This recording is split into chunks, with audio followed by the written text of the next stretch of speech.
celebrating another Independence Day, a time to reflect on those who first discovered our wonderful country.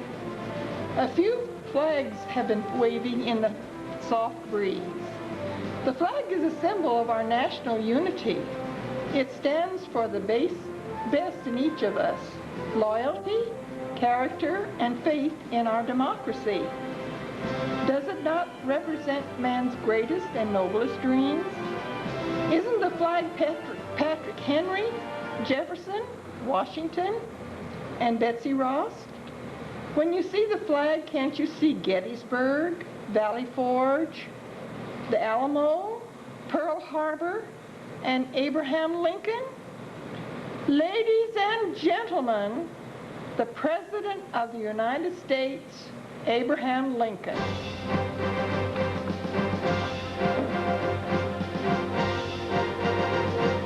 Good morning, ladies and gentlemen, boys and girls. Time has been reversed. It is now October 23, 1873. We are gathered on the battlefield, the national battlefield in Gettysburg, Pennsylvania.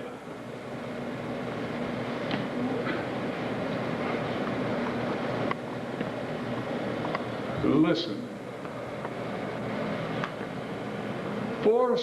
87 years ago, our fathers brought forth upon this continent a new nation, conceived in liberty and dedicated to the proposition that all men are created equal. Now we are engaged in a great civil war, testing whether that nation or any nation so conceived and so dedicated shall long endure. We have come to dedicate a portion of that field as a final resting place for those who gave their lives that that nation might live. It is altogether fitting and proper that we should do this. But in a broader sense, we cannot dedicate, we cannot consecrate, we cannot hallow this ground. The brave men living and dead who struggled here have dedicated it far above our poor power to add or detract.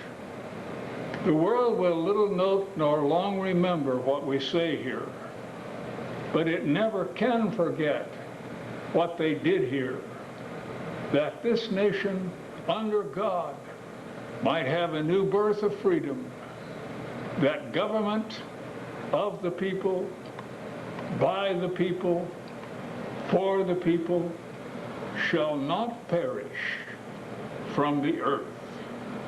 Thank you.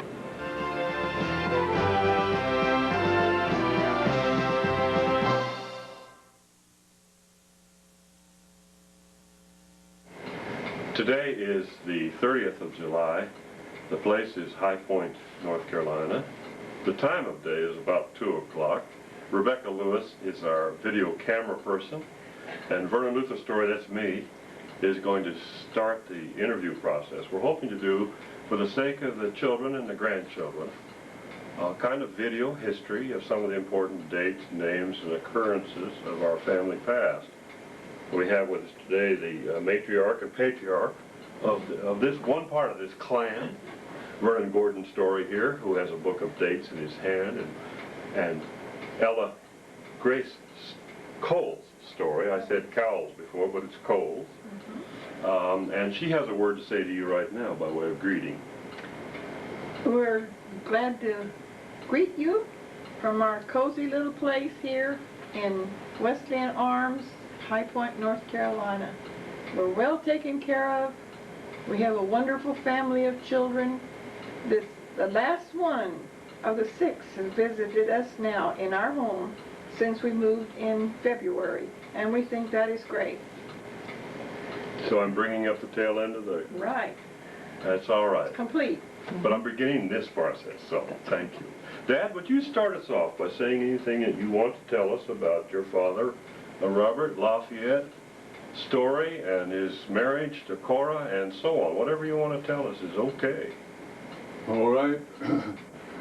My father, Robert L. Story, was born December 26, 1877. My mother, Cora A. Story, was born December 20th, 1879. I should have said that my father was born in Cumberland Gap, Kentucky, in the year that I just quoted. And I believe that my mother was born in Missouri, but I am not real sure about that. But early in the 20th century, very early in the 20th century, they migrated to California and settled just north of Turlock, about 7 miles north of Turlock, and started a home, built a barn, but they didn't exactly like all of the surroundings. One reason was because they couldn't find a church that satisfied them. And they heard that a friend's church was being built, or had already been built, over at a little town called Denair. They sold their little place where they had settled, bought new land, no house on it, nothing on it at all, just the land, and moved to Denair, started all over again, built another house, another barn, and I was born in July 27th, 1910, which helps you to see that they were in California at the time of the famous earthquake and fire in 1906. And I don't know just what all happened in those years, but they must have been good years for my folks. God seemed to prosper them. They wanted their children to be in a Sunday school where they would be taught the Word of God. And I never can get over what that means to me, that my parents wanted me to have Jesus Christ as personal Savior and Lord. They said almost absolutely nothing to me about my personal relationship with the Lord, but they got me into places where I could hear about it. And I can remember various Sunday school class teachers that tried to teach me about the things of the Lord. They had what was known in those years as junior endeavor. And in those classes, those meetings, they gave us scriptures to memorize. And we would get some kind of a little prize for learning a scripture with the reference. Maybe it was nothing more than just a little card, but it said something about us being able to quote that particular verse. I am so thankful that God gave me that privilege so that I could have it all my life. I cannot remember the references many times, but the verses come to me, and I appreciate that so very much. Can you tell us where Robert and Cora first met, or whether Cora shared the background in Kentucky before they... I don't think that my mother was ever in Kentucky, that is, to live for any length of time. In fact, I don't know that she ever went there. I think that my dad's folks must have moved into Missouri by the time they got acquainted. And after they got acquainted and were married and set out, probably in about 1902, they headed for California and the West. I remember Grandpa telling me that he worked in the lumber yard or the lumber mill there in Turlock. My dad worked in the lumber yard in Denair, California, Denair. which is out 4 miles from Turlock, and worked there for several years, and seemed to do very well. But they had the little farm also that they had to look after, so I'm sure that they were busy people. Can you give us the children that were born to that union in the order of their birth, starting from the oldest down, or either way you want to do it? All right. My oldest brother, Luther L. Story, was born October 9th, 1901. In 1921, we had that second flu epidemic, and my brother was taken on that date, October 11th, and I can never forget that day.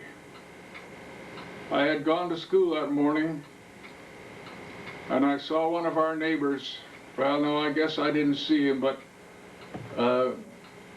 one of our neighbors drove up with his car, probably an old Model T, drove up into the schoolyard and sent word in that they wanted Vernon Story to come home.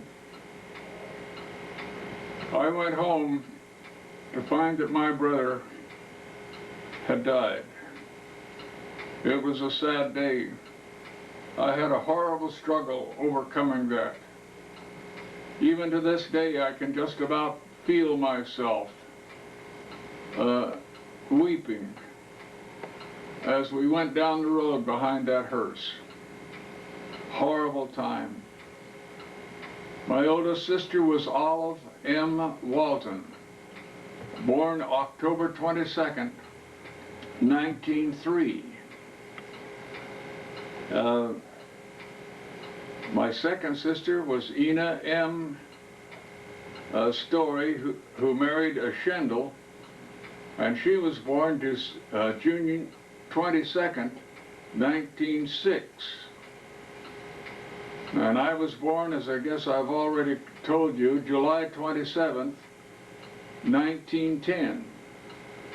A few years after that, there was a death in the family. I believe the mother had passed away first, and then tragically the father passed away. And my mother went over to that home, and that happened to be over in Turlock. Went over there, and they didn't know what in the world to do with the baby. The baby was 8 months old. My mother said, "I'll take him for a few days, and you can see what you could do." So George W. Hunsaker moved in with us. They never did take him back. We fell in love with the kid. And then we got to be afraid that they might come and get him. And so my folks adopted him. And I'm sorry that I cannot tell you where he is today. We've lost track of him. But as far as I know, he's still living here in these United States. He was down in Mississippi the last that we knew, and but has disappeared as far as we can tell. That is the lineup of the family for that time. That's the whole football team at that time. And maybe later on we'll hear more from you about the time that your mother died.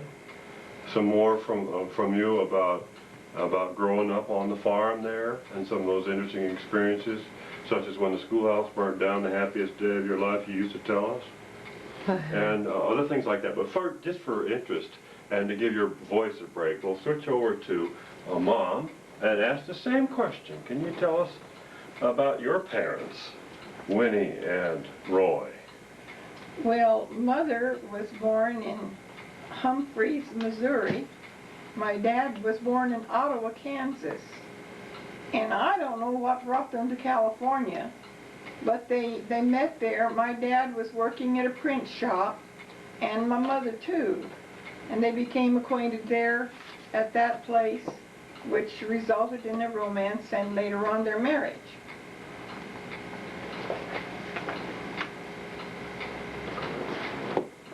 Can you give us a word about their personalities, as only a daughter can know the father and the mother?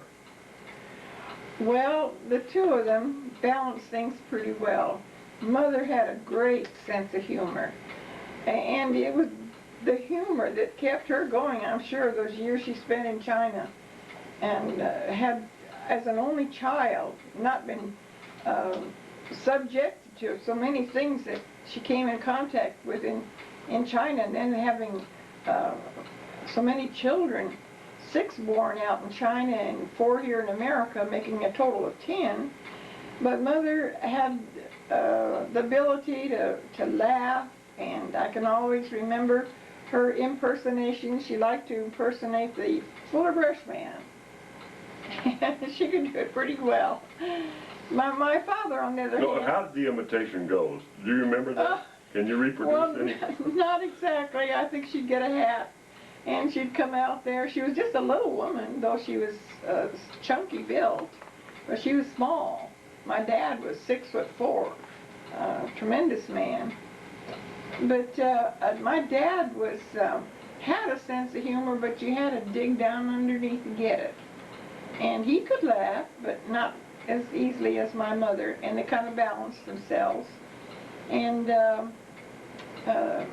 he gave stern discipline, and at the time it wasn't always appreciated, but as the years rolled by, I certainly did appreciate it. Some of this you've written about in your book, Footprints in the Sands of China, right? Mm-hmm. Okay. Can you give us the, I don't expect the dates like Dad has written down so well, but can you give us the birth order starting from the oldest to the youngest children? Well, Milton was born here in America, I don't remember, the early 1900s, and he's been gone now for 5 years or so. But he was 6 weeks old when my folks left for China, and then my brother Paul was born in China. So Milton was born where? Here in America. In Los Angeles? Southern California. Okay. And then Paul was born next out in China. Then I came along, and when I came along, they were very happy to have a little girl. And I've always said that I was so thankful that though I was born in a heathen land, I was not born into a heathen home, because girls were not appreciated in China. They were just another mouth to feed. But I was born into a home where I was loved and I was wanted, and it made all the difference in the world. So your feet were not bound to the Chinese pattern? But I have seen bound feet. Yes. And I have heard the weeping of the hurt. It was awful, the pain that those women bore as they felt like no man would want to marry a person unless their feet were bound. They just kind of minced along. If they walked on ordinary feet, why, that was not the thing to do. That made it much more marriageable to have their feet bound. But thank the Lord they got away from that. Government put a stop to it eventually. And then under me came Herbert, and then Dave, Herbert, let's see now. I can't remember whether Helen and Catherine came. Well, I had 2 sisters, and then David, I believe. And then, I may have that twisted. I've got it in a record somewhere, but I can't remember just offhand. And then, let's see, there was, David was born in China. When we came home to America in 1923, after that, let's see, Harvey was born, and John Elmer, and Esther. So with Milton, the beginning of the family, that made 4. They were born in the United States, and 6 were born on the mission field.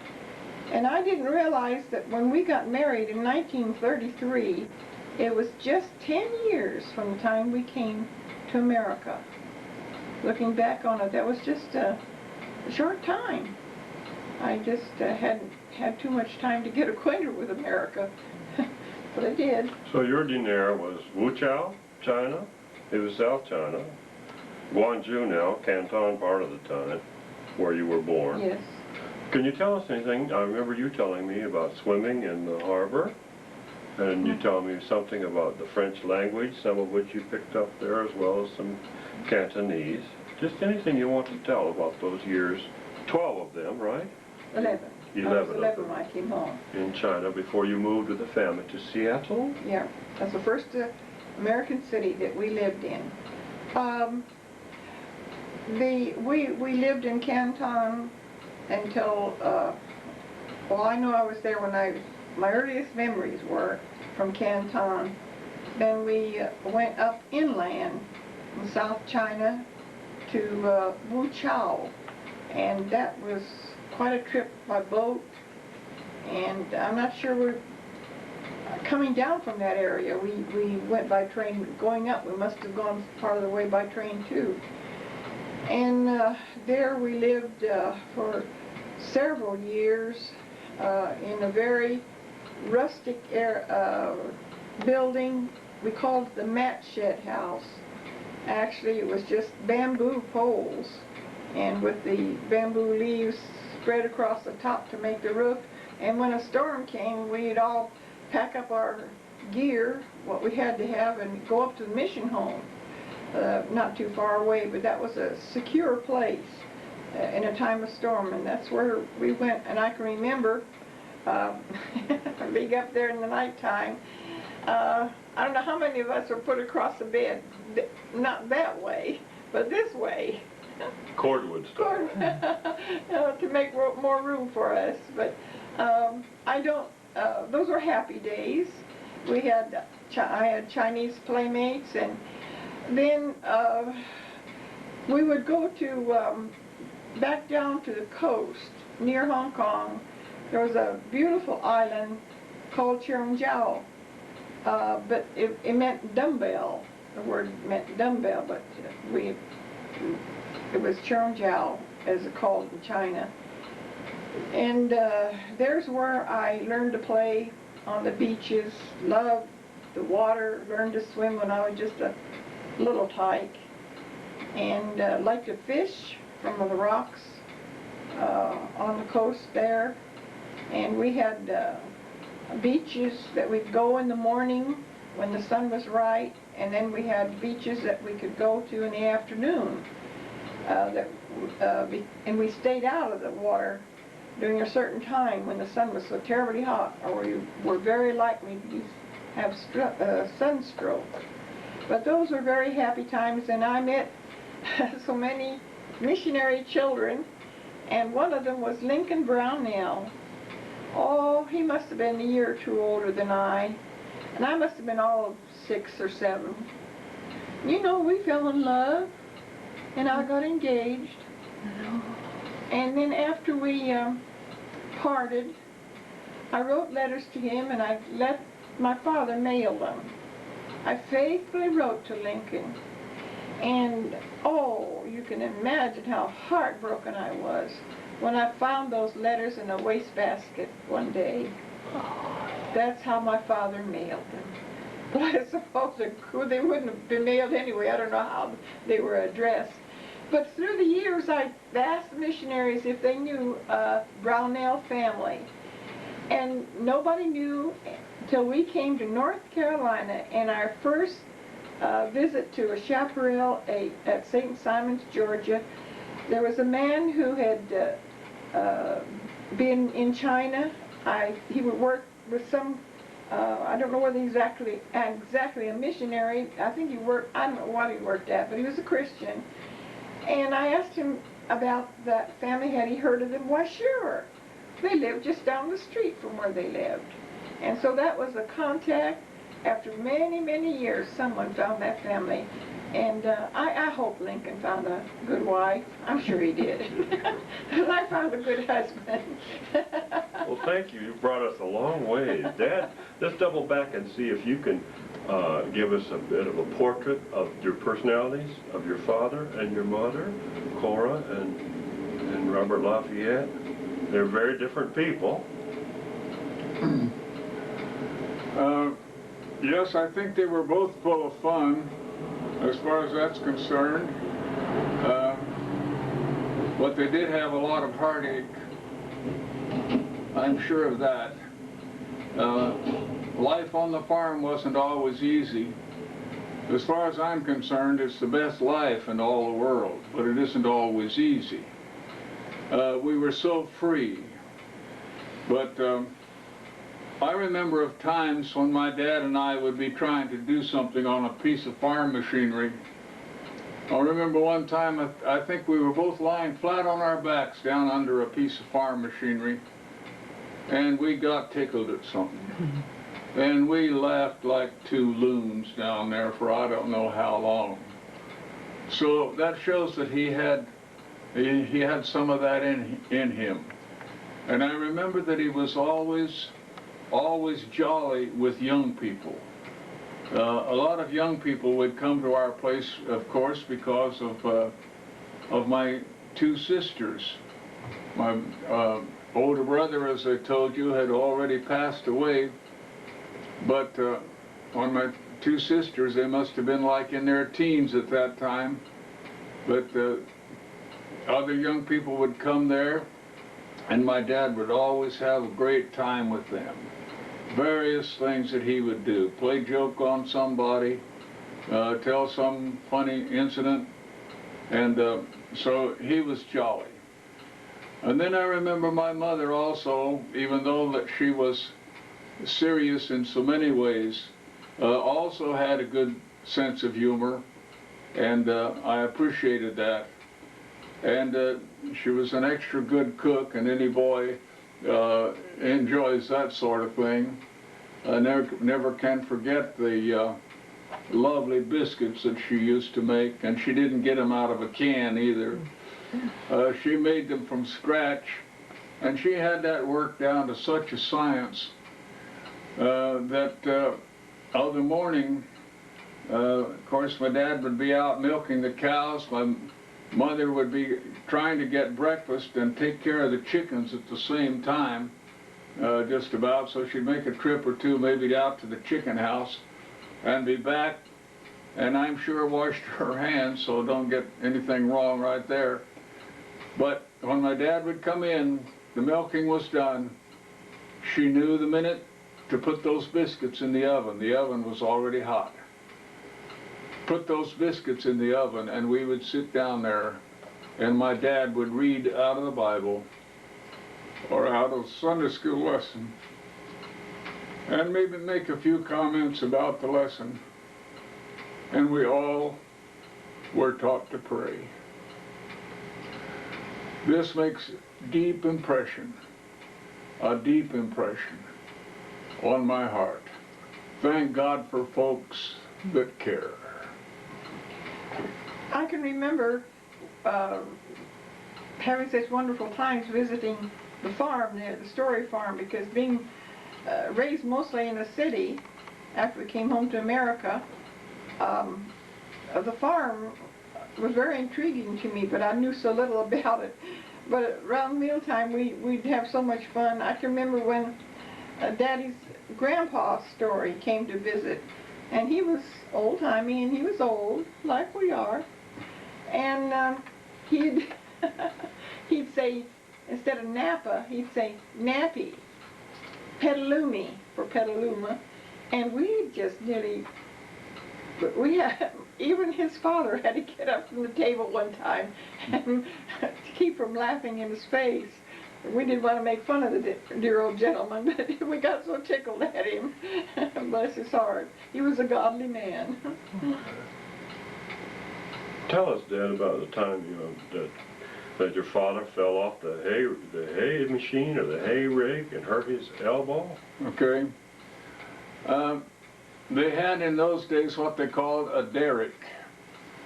It was just one pole with a beam on it sticking out to the side. I don't know how to describe it, just right out like that.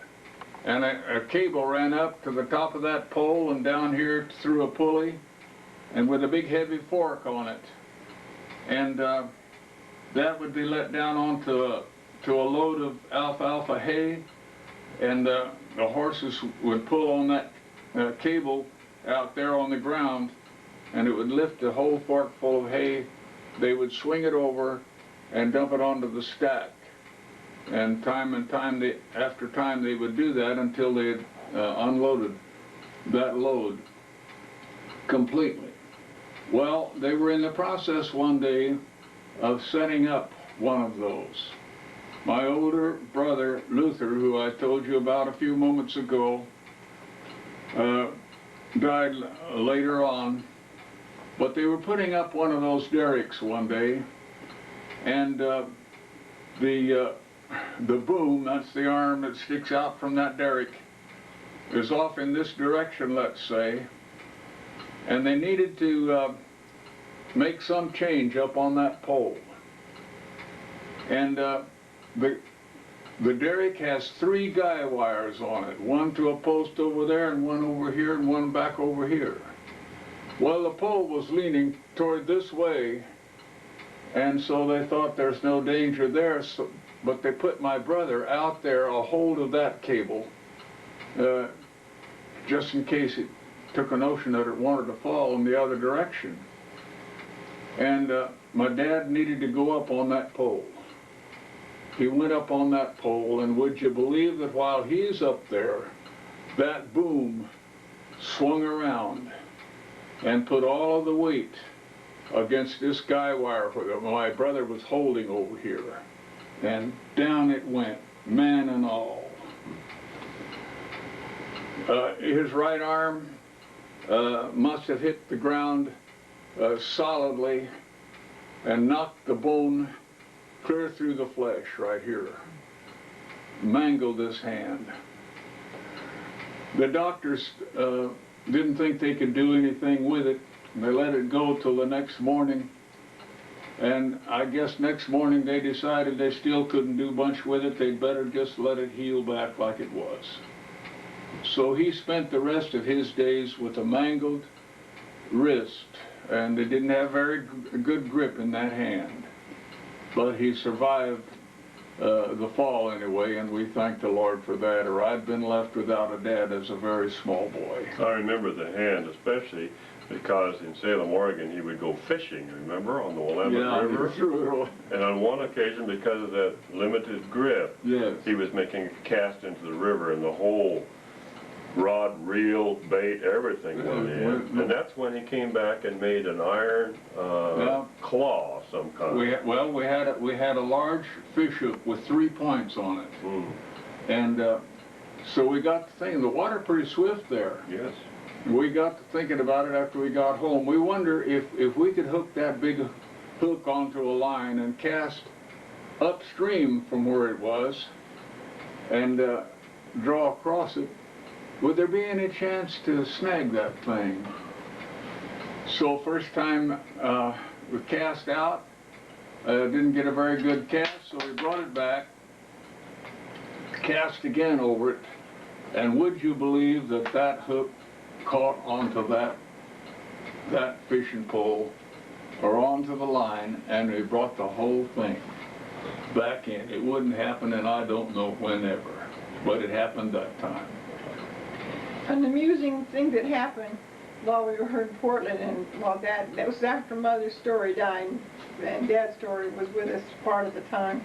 They went fishing, and it was cold, and he borrowed an old overcoat of Daddy's, and they built a fire out there on the river bank, and Father Story got a little close to the fire. His coattail was started burning, and when he realized, whoo. Well, let me tell the rest of the story. We were duck hunting, and naturally everybody's watching for ducks, and so we stayed pretty close to that little fire, and sure enough, here came some ducks. I'm not sure, but ought to had maybe a decoy or two sitting out there.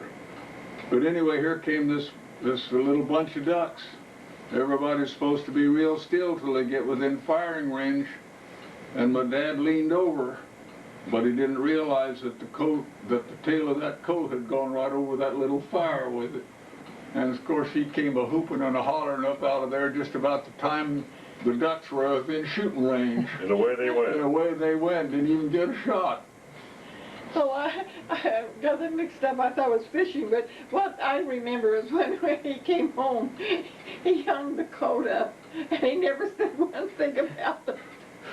And we laughed. Instead of coming into the house, he went right down into the basement and hung the thing up on a nail. Didn't say one word to anybody about that. This is the way we deal with our mistakes in the family, right? Hang it in the basement. Yeah, he was embarrassed about it. Also, another time, your father used to go on a bicycle fishing for salmon while they were still coming up the what river?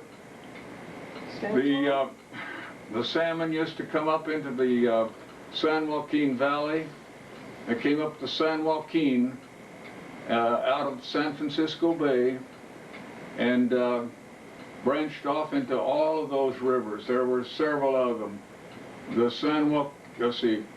the Stanislaus, the Merced,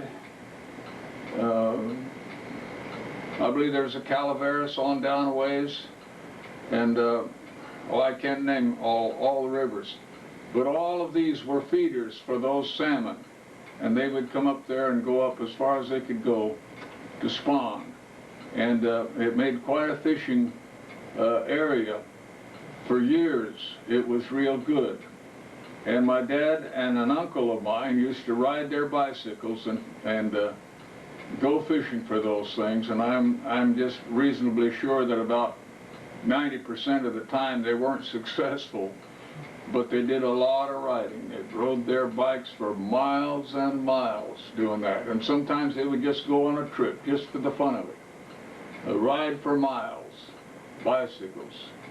I don't know whether either one of them had a car at that particular time. Your mother was great also at the softness of her heart, using her cooking to be of help to the homeless people, the hobo people who came through, because you were right on the rail line. And she would put out food sometimes, and your father would put some to work short term or longer term, the woodshed or whatever needed to be cleaned up in exchange for food. Okay, we lived about a quarter of a mile, I would say, from the Santa Fe Railroad. That railroad ran from up in the San Francisco area, Oakland and Richmond, clear on down, came down through the eastern side of the San Joaquin Valley, and cleared on down into Los Angeles. A wide open country, and so they made a lot of good time out there in that valley. And in those years, there were a lot of men out on the road. They apparently had lost their jobs, and so they were out trying to make a living as best they could. Some of them were willing to work. The most of them, I think, were willing to work. And some of them didn't care how long. Some of them would stay 2 or 3 days, but some of them would just come and ask Mother if she had anything that she could spare, or in the way of something to eat, but they'd be willing to work if she had something to do. So I don't know how many times she'd send them out to the wood pile and tell them what to do, and then she'd go to the house and fix a little lunch for them. And she'd let them work for, I don't know, a few minutes at least, for however long she wanted to let them work, and go out and give them their lunch, and they'd be on their way. But she did quite a bit of that, I think. I can remember them asking for used coffee grounds. They came through many times asking for used coffee grounds, and I can see that there was just a lot of good in a lot of the coffee grounds that we've thrown away across the years. They'd take it down there and put it in an old tin can and boil it, and they could make pretty good coffee for them. Yeah. And the story about Luther and the BB gun, you mind passing that on to the grandchildren? Out in front of our house was an 8-acre plot of ground that my dad bought later on and farmed it and pretty good soil. They did very well there. But anyway, it used to just grow up with weeds. Well, my brother Luther had a BB gun, and he had worked clear across that 8-acre place, and over on the other side of that there was a eucalyptus grove, and a lot of times these tramps, we called them bums, but they didn't deserve that name because they were just good men, a lot of them. But anyway, he saw this fellow fixing his lunch or doing something over a little fire, and I guess at this particular time was standing up cutting something, and there was a limb right there, and it kept slapping him in the face. Luther thought, I wonder if I could hit that guy. And he up and shot that BB gun at that guy, and it cracked him, I guess, in the neck or someplace like that. And that guy had a big knife in his hand. He reached up and grabbed that knife, whacked that limb off. He had no idea he'd been shot with a BB gun. Now, how did you learn the story? Did Luther tell on himself? Yeah, Luther told it himself. Came home and told it. Well, I guess we all laughed about it, but I guess it wasn't very funny. Did he make it a habit of Oh, no, yeah, I don't know if he ever did it again. I expect that scared him so bad he wouldn't come try I it. didn't want to see any more of that knife, did he? Your father, I remember, Mom, your father telling about the time he wrapped himself in the flag to protect himself from some kind of anti-Western movement going on. And the time that a local Chinese person trying to get over into the tower or the print shop was electrocuted on the fence. Can you tell us about any of those? Yes, I can remember as a child, we had so many children, and it was hard, I'm sure, for Daddy to get support for all of them, and he had to earn some money on the side. So he had this offer to take over a English lighting plant in Mengzi, China, that's up in the Yunnan province, next to Tibet, way up high. And up there, what was it you said? About the wrapping himself in the flag? Yeah. Anti-Western? And Daddy had a policy, if you didn't pay your bill, your lights went off. And this magistrate of the city didn't pay his bill. So his light went off, and he didn't like it. And he sent, I believe it was 3 men out to persuade Daddy to go in town to talk to him. And we knew that if they got a hold of Daddy and put him in town, they'd put him in jail, and told him, you know, stay there till you turn the lights on. And so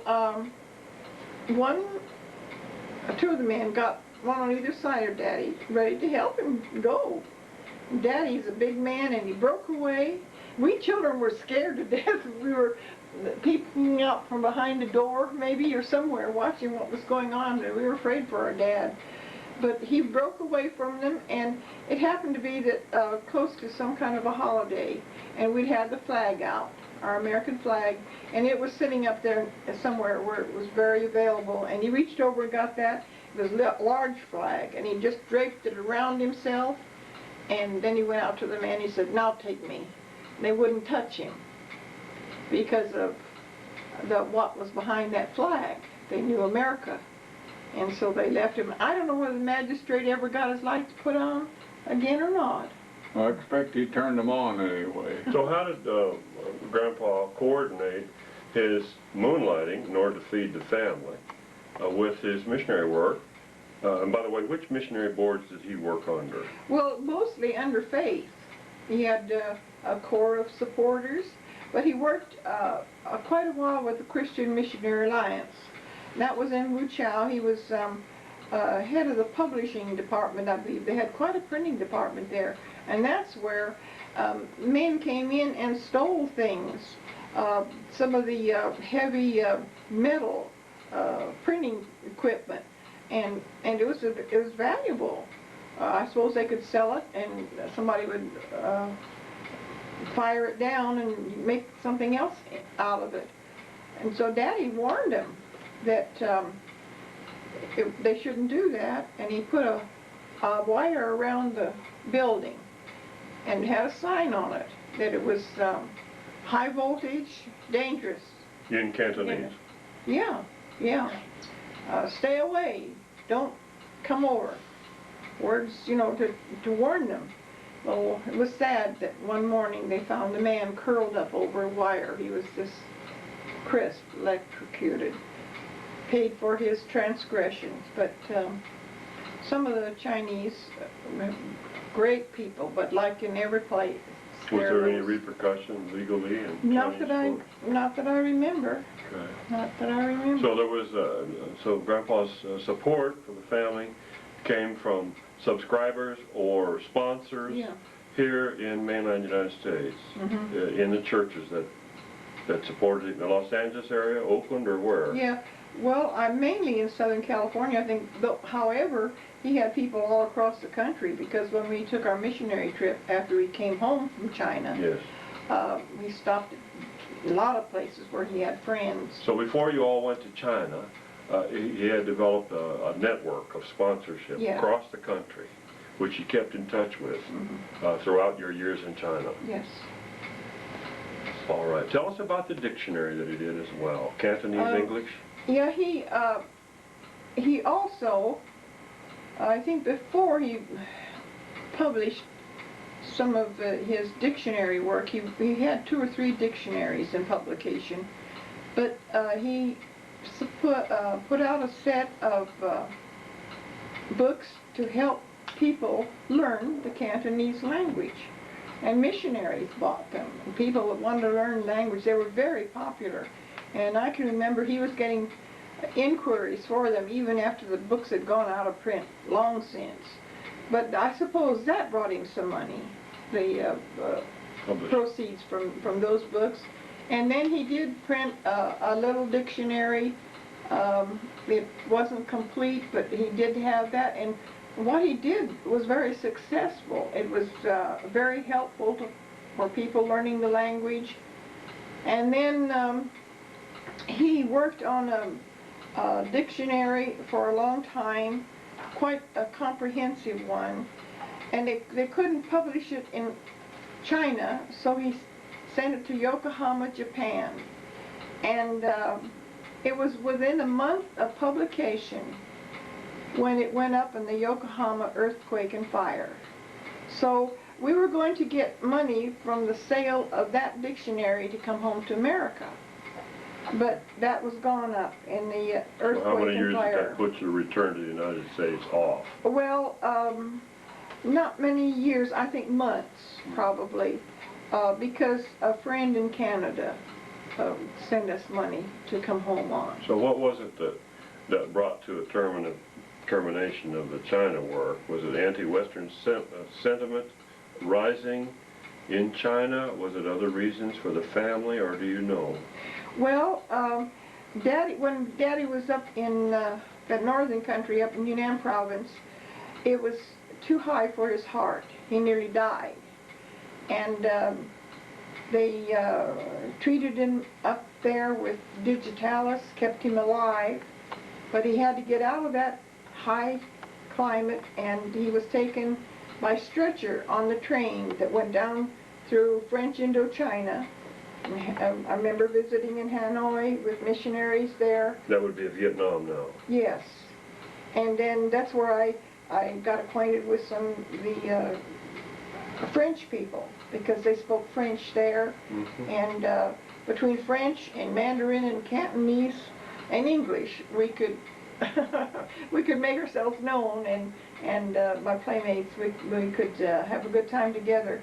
But Daddy went clear down to Cheongjiao to recuperate. By that time, he had bought a house, a stone house, and they had to be very sturdy houses because we got typhoons on that island.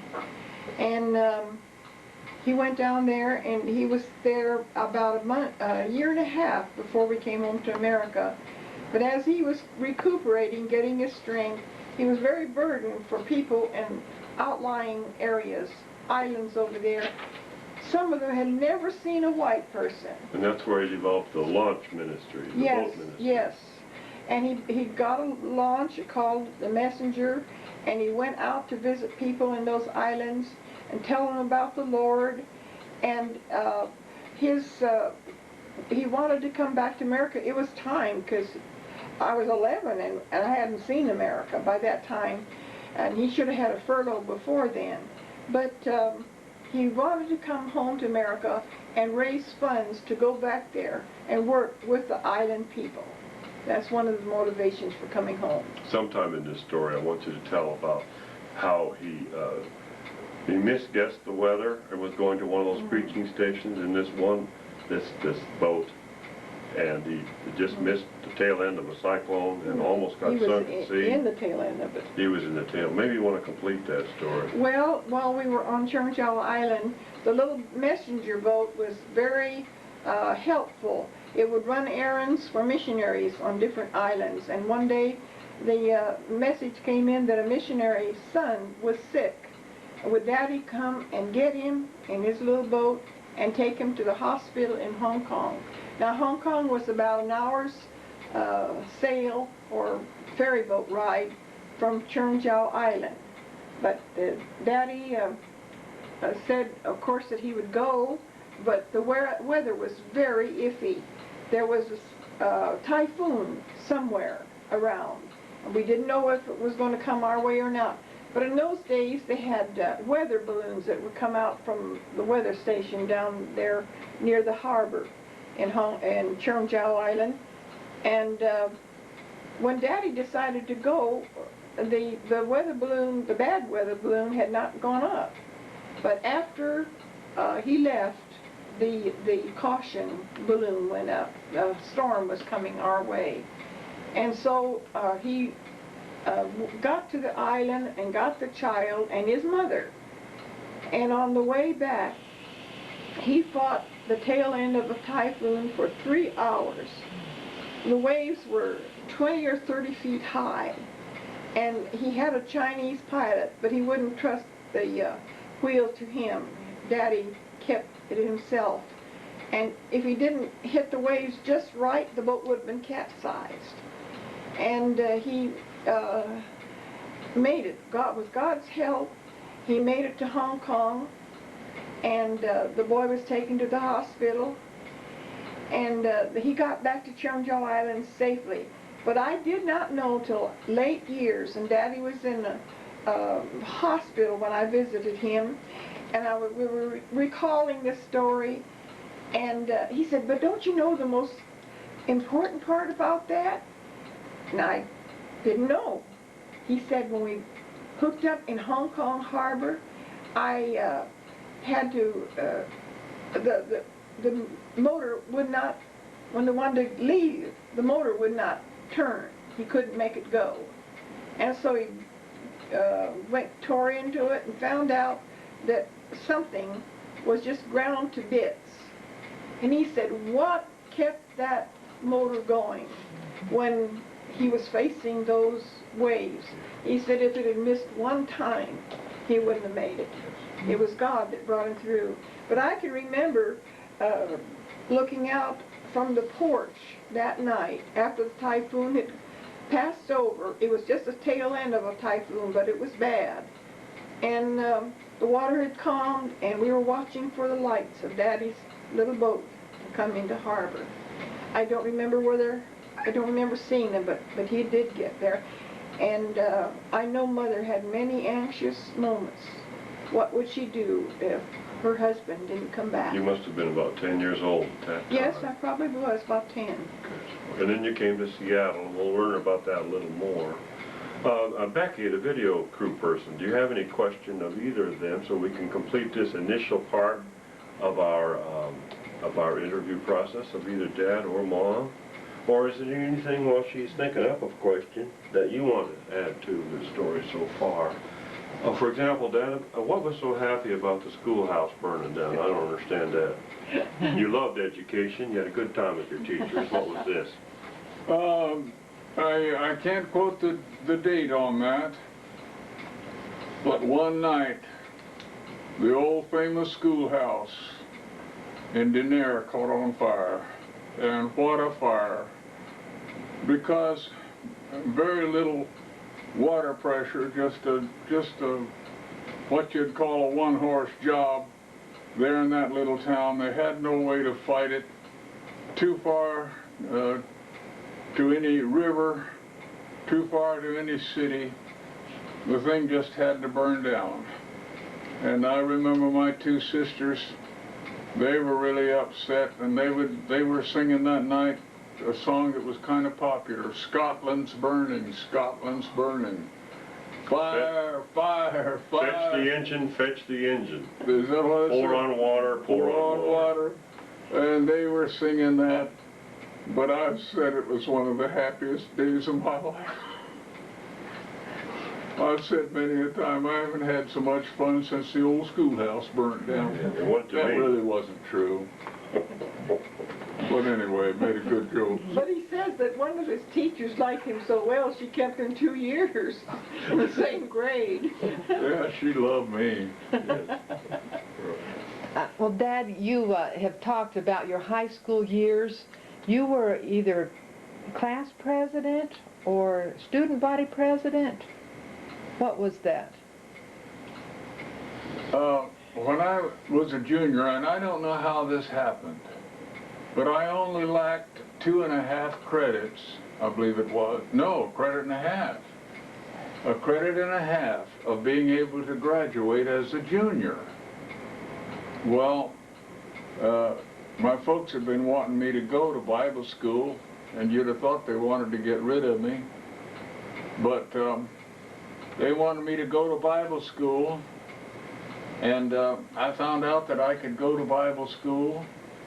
In the morning I could go to the high school just down 2 blocks from the Bible school and go the rest of the day at the Bible school. Divide that time and save up on it and gain on it. And so I planned to do that. Down deep in my heart, I didn't want to go.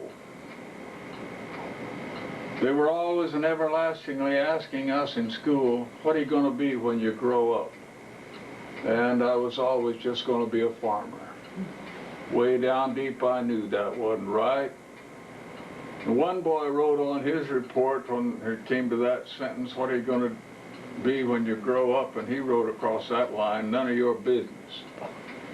But I knew it was some of their business because they wanted to give us classes that we could use if we were going to do certain things. And I see now what I missed.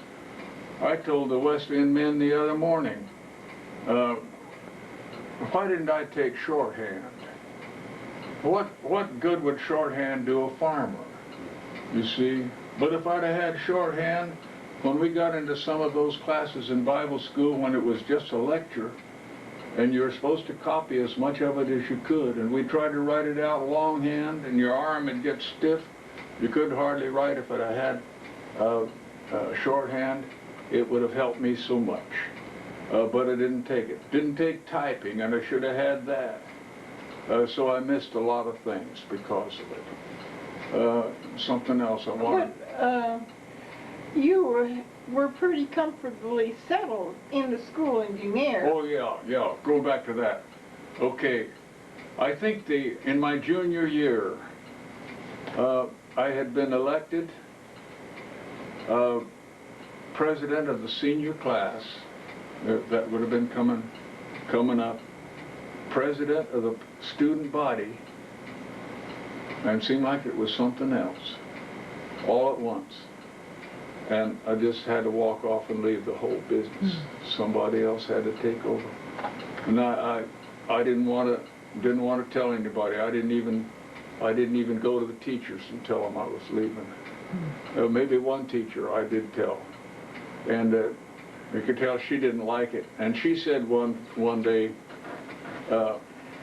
and she knew where I was headed, to a school that would teach the Bible, and she knew the Bible didn't teach evolution. And she said that day, I can prove to you, I believe she said, by the Bible, that what evolution is true. And dumb me, I said, well, I can too. Well, I couldn't have any more than a man on the moon. But anyway, I would have been under that influence. Strictly evolution teaching. And God got me out of that before I got into it. I guess that covers that. All right, someday we'll hear from you about swimming in the canal and about when the peach, who made the decision to plant peaches, and that market was right, and about the cantaloupe that helped get you to school that first year, and how the cantaloupe became a car. Okay. And how you used it as a taxi, but people didn't pay the right prices when they came down. When you came down to Southgate to go to the training school for Christian workers. Yes. Which is where you hadn't met Mother at the time, or had you? Did you? No. We met there after we got to school. But she was living with a family in Waterford, and it's not too far. Is that correct? But you had not had. No, any... we were in Castro Valley. That's up near Oakland. I had that car one school year in Denair. And then drove it to Bible school. While you were a junior, you had... Yeah, And, well, I was so young that my dad had to sign the papers to get, for me to get it. And so, yeah, and I've said many, many times, God had his hand in all of that. I couldn't have bought a car after that. Didn't have any money. Yeah. Just happened that those cantaloupes came in just right. Until I decided I better do something with part of it, so I put it down on this car, and got it. And 1929. 1929. Model A. Model A Ford, a sport coupe. Rumble seat. Color? Sand color? Yeah, it was called Arabian Sand. Cute little car. How many other kids in Denair had a car at that time? I was the first guy to own a Model A in Denair, and I didn't know that and realize that until years and years later. I didn't realize that. Then I remember the next guy, was a little older than I, running a cafeteria there, a restaurant in Denair, bought one. And he was the second guy to have a Model A in Denair. But God had his hand on all of that because we couldn't have bought a car. It's the car that brought us to North Carolina, took us back out there on a trip or so. So God was in it all. I wanted to start, Dad, with the completion of that sad but important part about Luther. You had more to say about the impact of his death upon you, something about the door. You want to finish that up before we go on? Okay, I'll try. I believe that it was on a Friday. That would have been in the year 1921, in the second flu epidemic that we had in Denair, California. Wiped out a whole bunch of our friends, schoolmates and all. And on that Friday afternoon, I came home, and just behind the door at our house, my folks had a couch that we would go and lie down on many times when we didn't feel well. Luther was tall, kind of like I am, and he was lying on that couch, his feet sticking out over the end. And as I opened that door, it came around against his feet. And I can almost feel those feet to this day. That was basically the last touch. He was worse on Saturday and was worse on Sunday. I believe the doctor had been there I don't know how many times, but the doctor's hands were tied.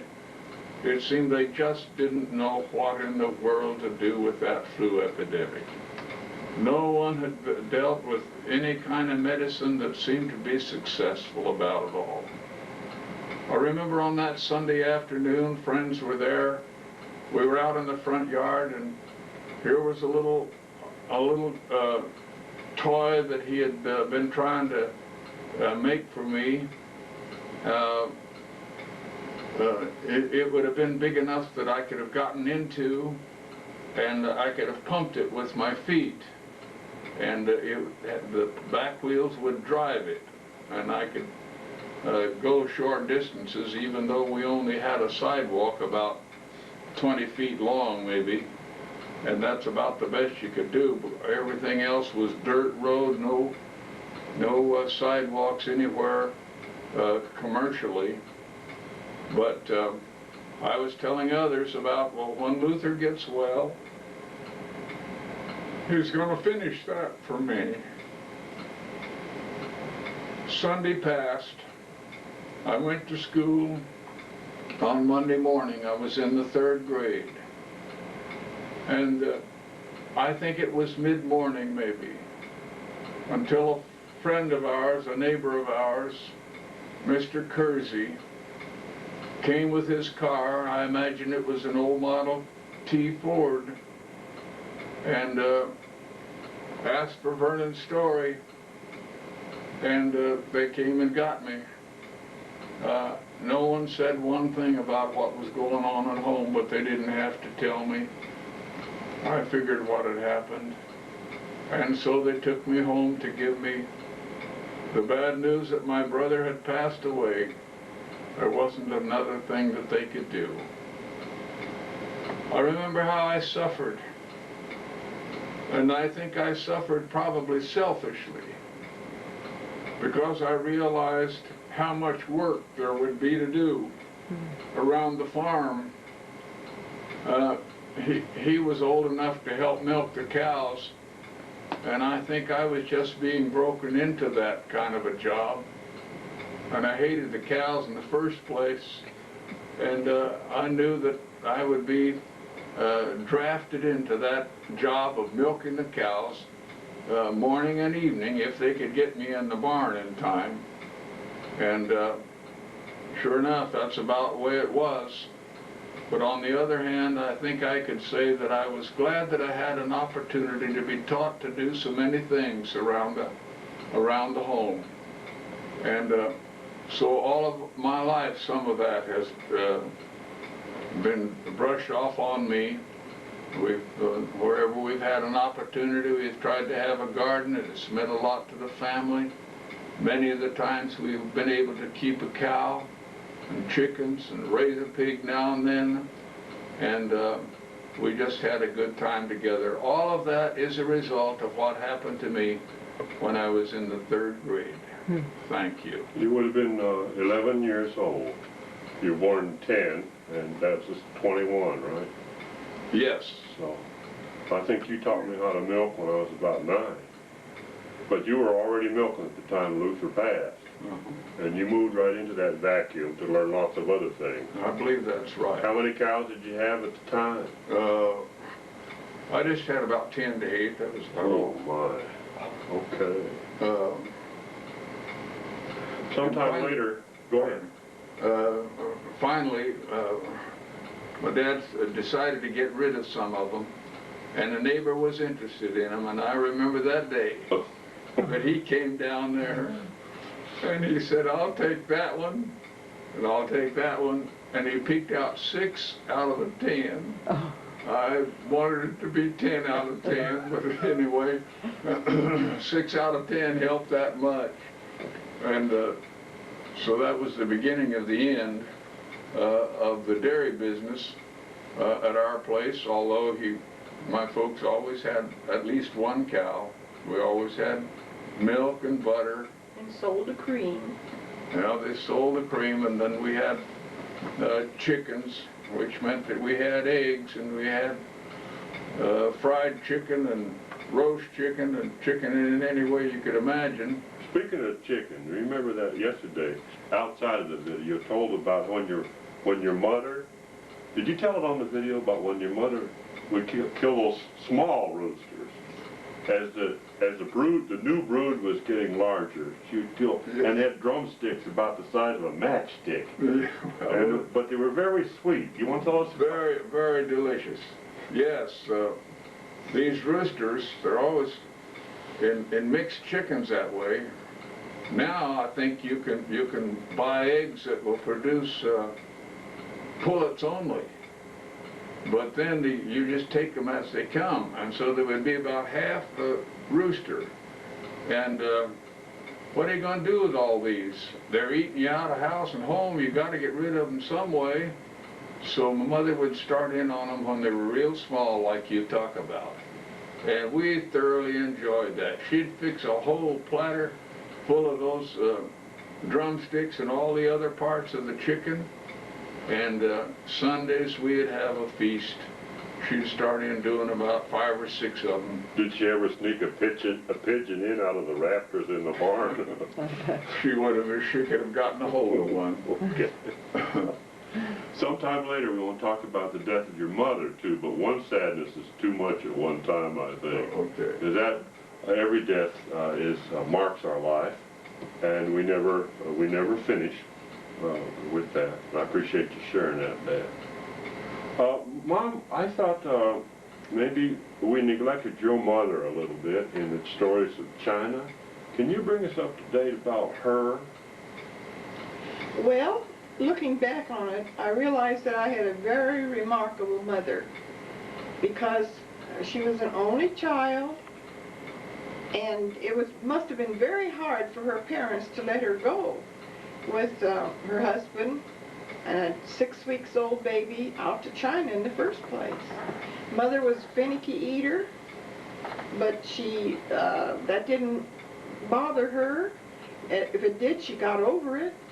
She adapted very well to the culture, and at the time I didn't realize how she must have struggled, but she probably did.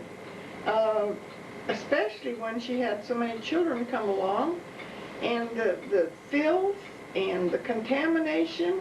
I know how I would have felt. I don't want my kids to get into that. They might get something. But Mother just had to do her best and let us go and trust the Lord. She was a very strong woman. Along with mothering, of course, we had amas. Those were like nannies today, and they helped Mother a lot with the children. And then we had a cook that was usually hired to do the cooking. But Mother also helped Daddy with the mission work. She'd help in services with the women, and she was a talented woman. After we came home to America, and I was older, especially in my teens, I guess, Daddy had gone to Sunday schools, maybe up in the mountains somewhere, in Calaveras Mountains in California, a little place. Sometimes he started the Sunday school. And being with many children, there was part of the congregation right there. But I remember how Mother was such a gifted storyteller. She was just fascinating when she would talk to the children. And I always appreciated that. And I think some of that rubbed off on me. And I think I've seen it in some of my children. Carolyn is very gifted, and so is Becky. And I thank the Lord for a mother that was able to do that. I mentioned before that she had such a sense of humor. She also had a very sweet voice, and Mother and I sang together some, and I remember that. I want to know, your father was so large physically, 6'4", and imposing that way, and your mother's rather small, 5 foot what? I don't remember, but she was 5 foot, I think. And yet she must have found creative ways without being assertive, without being abrasive, to stand up for herself in the balance between father and mother, wife and husband. Do you know how she did this? Well, Mother had a personality of her own, and there were some things that she didn't go along with that my Daddy considered, like she believed in tithing, and my Daddy didn't. And she was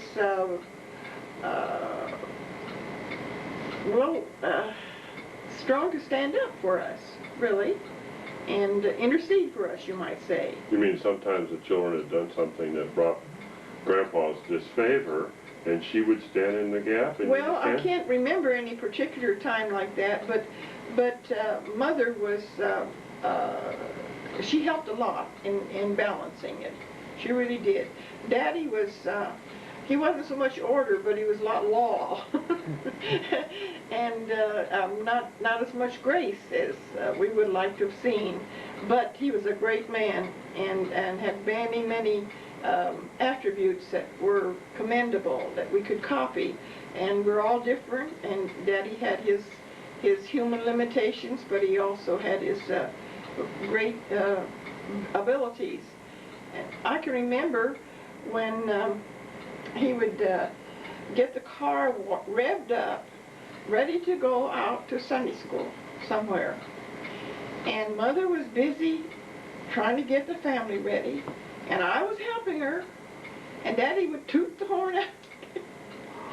And I would think, I wish Daddy was out here or in here helping Mother get the children ready instead of sitting out there in the car tooting at her. But at the same time, Daddy was very punctual, and he was instilling that in us. Be ready early. Get out there before time. Don't wait till the last minute and run your head off to get somewhere. So he was, while he had a lack in helping Mother to get children ready, he was also instilling in the children the need to be prompt and get going when you should go. Yes. There was a lot opened up yesterday also about childhood friends. And you mentioned one special love of your life when you were 6, and how you tried to relocate later on with some success. But we didn't hear much about Dad's childhood friends, and I wondered if you felt at liberty to tell us anything about those friends, Ruth and Esther, or whoever you want to say about earlier than that. Okay, my first real boyfriend was Jack Powell. We did all kinds of things together. We were both interested in the outdoors. We were both especially interested in hunting. And it wouldn't mean anything to any of you today, but he had a shotgun. I believe it was a 16 gauge, and I had a 410 gauge shotgun.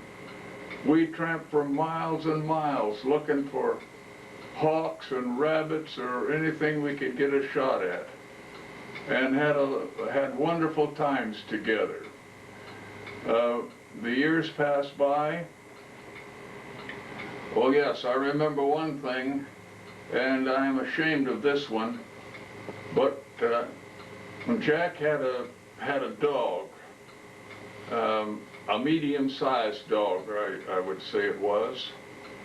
And one day, it got into a fight with a cat. And we were over, the animals were inside of a ditch.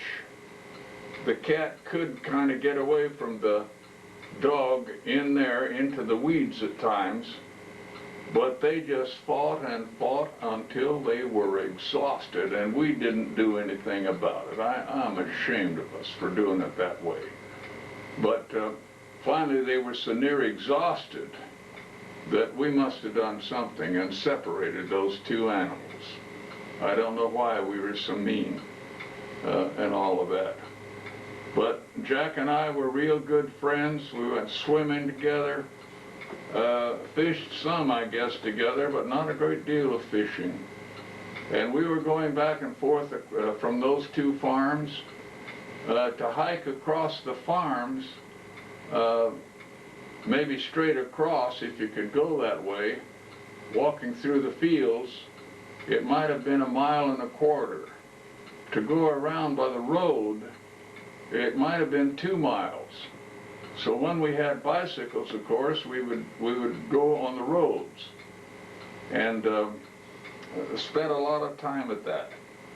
I was so anxious. I remember wanting to get a light on the bicycle, and finally sent off to Sears Roebuck or one of them, and it was an exciting day. I remember going down to the post office, I imagine for I don't know how many days, way ahead of time when he didn't have time really to get there, but I was so anxious to get it.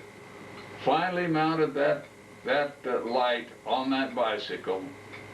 It was almost a complete flop. But anyway, I got my desire to have a light on a bicycle. But we would ride for miles and miles together, had a wonderful time. When we got up into high school, for some reason or other, they got to calling Jack by his nickname, and the name Split, Jack Split. And one day in the gym, the coach was taking the roll, and Jack was fed up of being called by that name. And the coach that day happened to call him by his, what'd I say the name? Split. Split. Came to the name Split, and Jack didn't answer. And he called his name again, looked around. Oh, Jack, present. He was going to teach the coach that he called him by his name. He wasn't going to have that any longer. Somewhere in high school, we sort of got separated. He was ahead of me a little in school anyway, and another friend came along, and we started having fellowship together. Charlie Greer was his name. We were so interested in aviation. In fact, Jack was interested in aviation. Maybe I should drop back and throw that in. Jack got into the oil business, and he had gone down to Los Angeles and was flying in or out of the Los Angeles International Airport. Culver City. Culver City, Southern California anyway, and somehow collided with another plane, and his life was taken. At that time, he was married. Grace and I had dinner with them one night in Modesto before that happened, and then we lost track of her, of course. We were clear back in North Carolina along in that time, but Jack was taken. And so Charlie and I took over, and Charlie eventually got his own plane. And as we would go home from time to time, no matter where we lived in the world, in the country, Charlie would say, "Would you like to take a ride today?" "Oh, yeah, I'd like to take a ride in that thing." And he had a little farm, a little airstrip right along the side of it.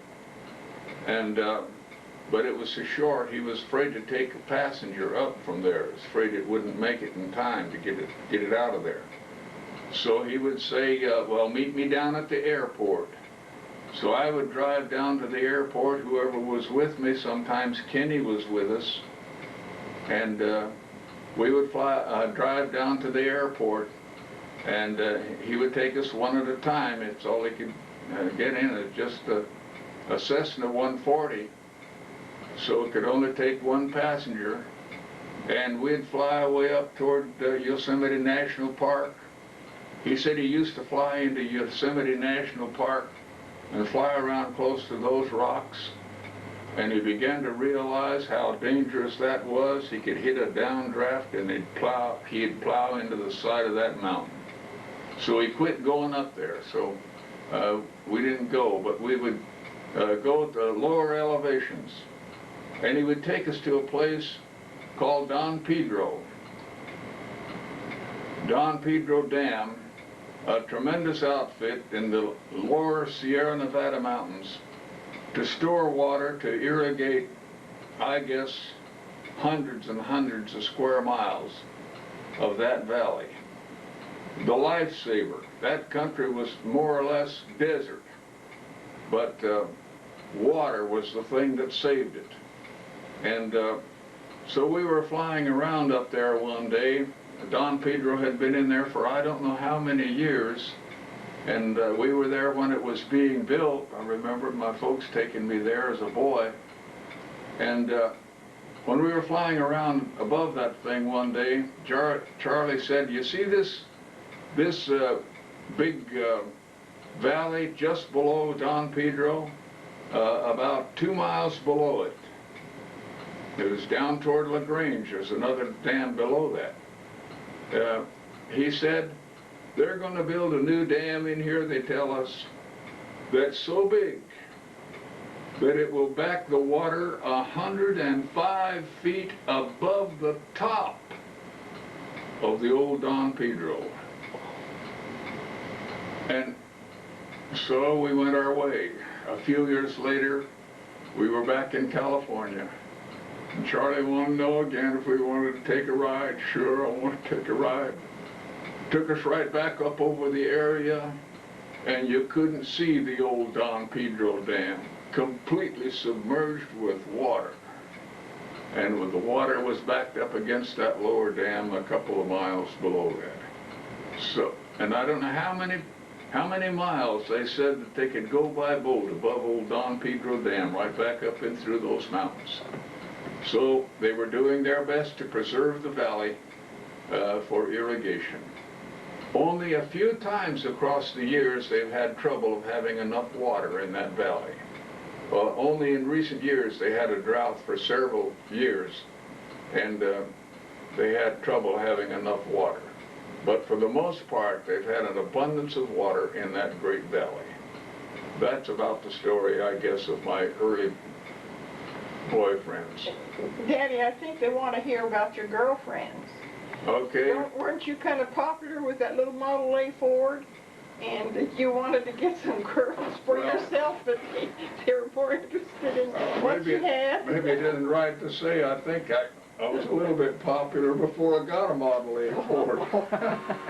If I had anything to drive at all, I had more than some of the kids had. You see, my dad had let me take. He had a little old one-seater car, a roadster, and I drove it to school quite a bit of the time. And I know I made a lot of the boyfriends mad at me. They would jump on that little Ford like it didn't have any sense at all, and load it down, get up on maybe on the hood and on the fenders and on the sideboards and on the back of it, and expect me to take them right up through town and dump them off. I got tired of it. So I got to taking them on little tours, and they had to jump off and go further, walk further than if they'd have walked from the school in the first place. I just know as I've thought about that, I didn't make any friends in those years. So you invited them to disembark at some distant position? Yeah. Well, they decided they better disembark. They didn't want to have to walk further. So that was about the end of that. Let's see. They want to hear about Ruth and Esther. Okay. Along in there somewhere, Esther Haddock came to our church, the Friends Church, and we got to knowing each other pretty well, and I finally got spunk enough to ask if I could take her home after some doings. So we kind of got to going together. She had a real good friend, Ruth Genosio, was a neighbor that lived not too far from us. And I kind of liked her too, so we just kind of all clicked it together. And so we would go places together. School picnics, outings of various kinds, anything you could think of where you needed to go someplace, we'd all pile into that little Ford, and the way we would go.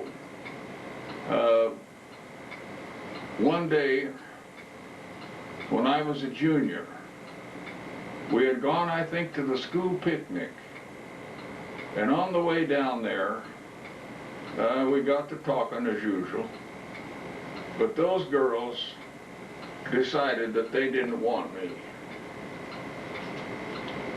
and they were going to tell me that day. I about knew what was coming. One of them said, Vernon, one of these days, the right girl will come along. She'll be right for you. I knew what they were saying. Vernon, you just get off and walk. I'm not going long. So I got off to walk. The years passed by. They both married. One of them married my cousin. And that cousin and I would sit with her because she went to our church. Ruth went to another church. So the three of us would sit together in church. And Denzel got to not liking it. In fact, he told me one day he'd kill me. Well, I don't think he intended to, but he wanted to make it sound bad, so he said, I'll kill you. And so I sort of dropped out of the picture, and he went ahead and married her. That is how I've been able to keep up with those girls the rest of their lives, is because one of them married into the family, you see. And so when we'd go out there, many times we'd go see them, and then I could ask about Ruth. Those two girls got into a serious automobile accident, and I believe Ruth died as a result of that accident. I don't know how many years it was after they told me to get off and walk that I met them again, both of them, together. And I said, do you girls remember that you told me that a girl would come along someday that it would be just right for me? Now, I don't know whether they said they remembered it or not, but I said, you were exactly right. I wanted them to know they hadn't broken too much ice with me in the first place, because this mother, Grace, suited me just right. I guess that's as far as I need to go on that. Oh, that's wonderful. Yeah. Well, I'm so taken with the story that I forgot to prepare the next question. So do you have anything you want to add about this or about childhood friends? Well, when we went to Bible school, I fell in love with him, I guess, before I ever met him. I fell in love with his name. Well, you wanted to know about the first city we lived in? It was in America, Seattle. I went to my first public school. It was B.F. Day School in Seattle. Now, only went a few months, then we took off on a missionary trip across the country that took about 9 months of that year. But during that time, I met a boy. He wasn't very attractive. He was kind of fat. But he took a liking to me, and I remember I was sitting down at a park table somewhere, and then he shot off like a scared rabbit. His name was Vernon.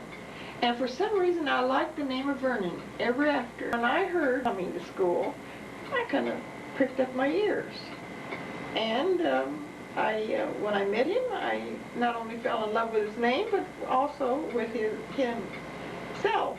But during the early days of getting acquainted, Ruth and Esther came over to visit. They were attending Biola, Bible Institute of Los Angeles, and they came over one day to see Vernon at this school. And I thought to myself, now, what's going to happen? He's going to drop me. He's going to, get gone from them and get back to where we could court again. But I remember that was a little anxious time, and I didn't lose him. And thank the Lord, he kept him for me. But I did want to mention that when I was a teenager, I helped my father. He was not only was a missionary for 17 years in China, and he was a preacher, pastor. He was also a printer and a writer. He was gifted in many ways. I would help him in his print shop. I would keep his books, and he taught me a certain type of bookkeeping that helped me some.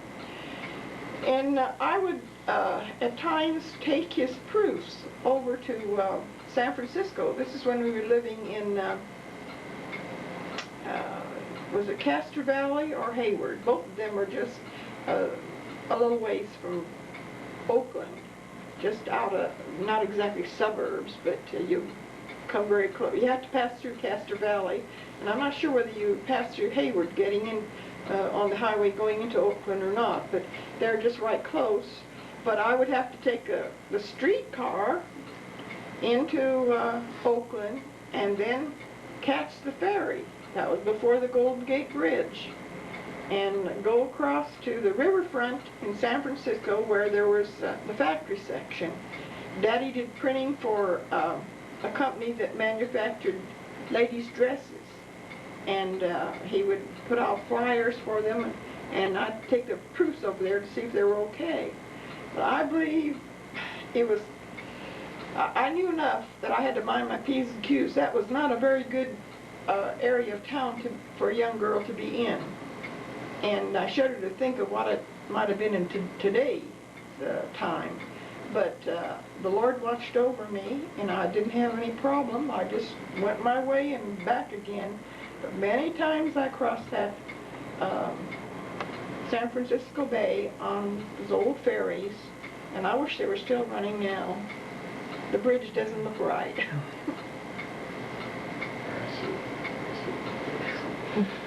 What paper did Grandpa, was Grandpa the editor of there in California? Sierra Madre News. And where was that?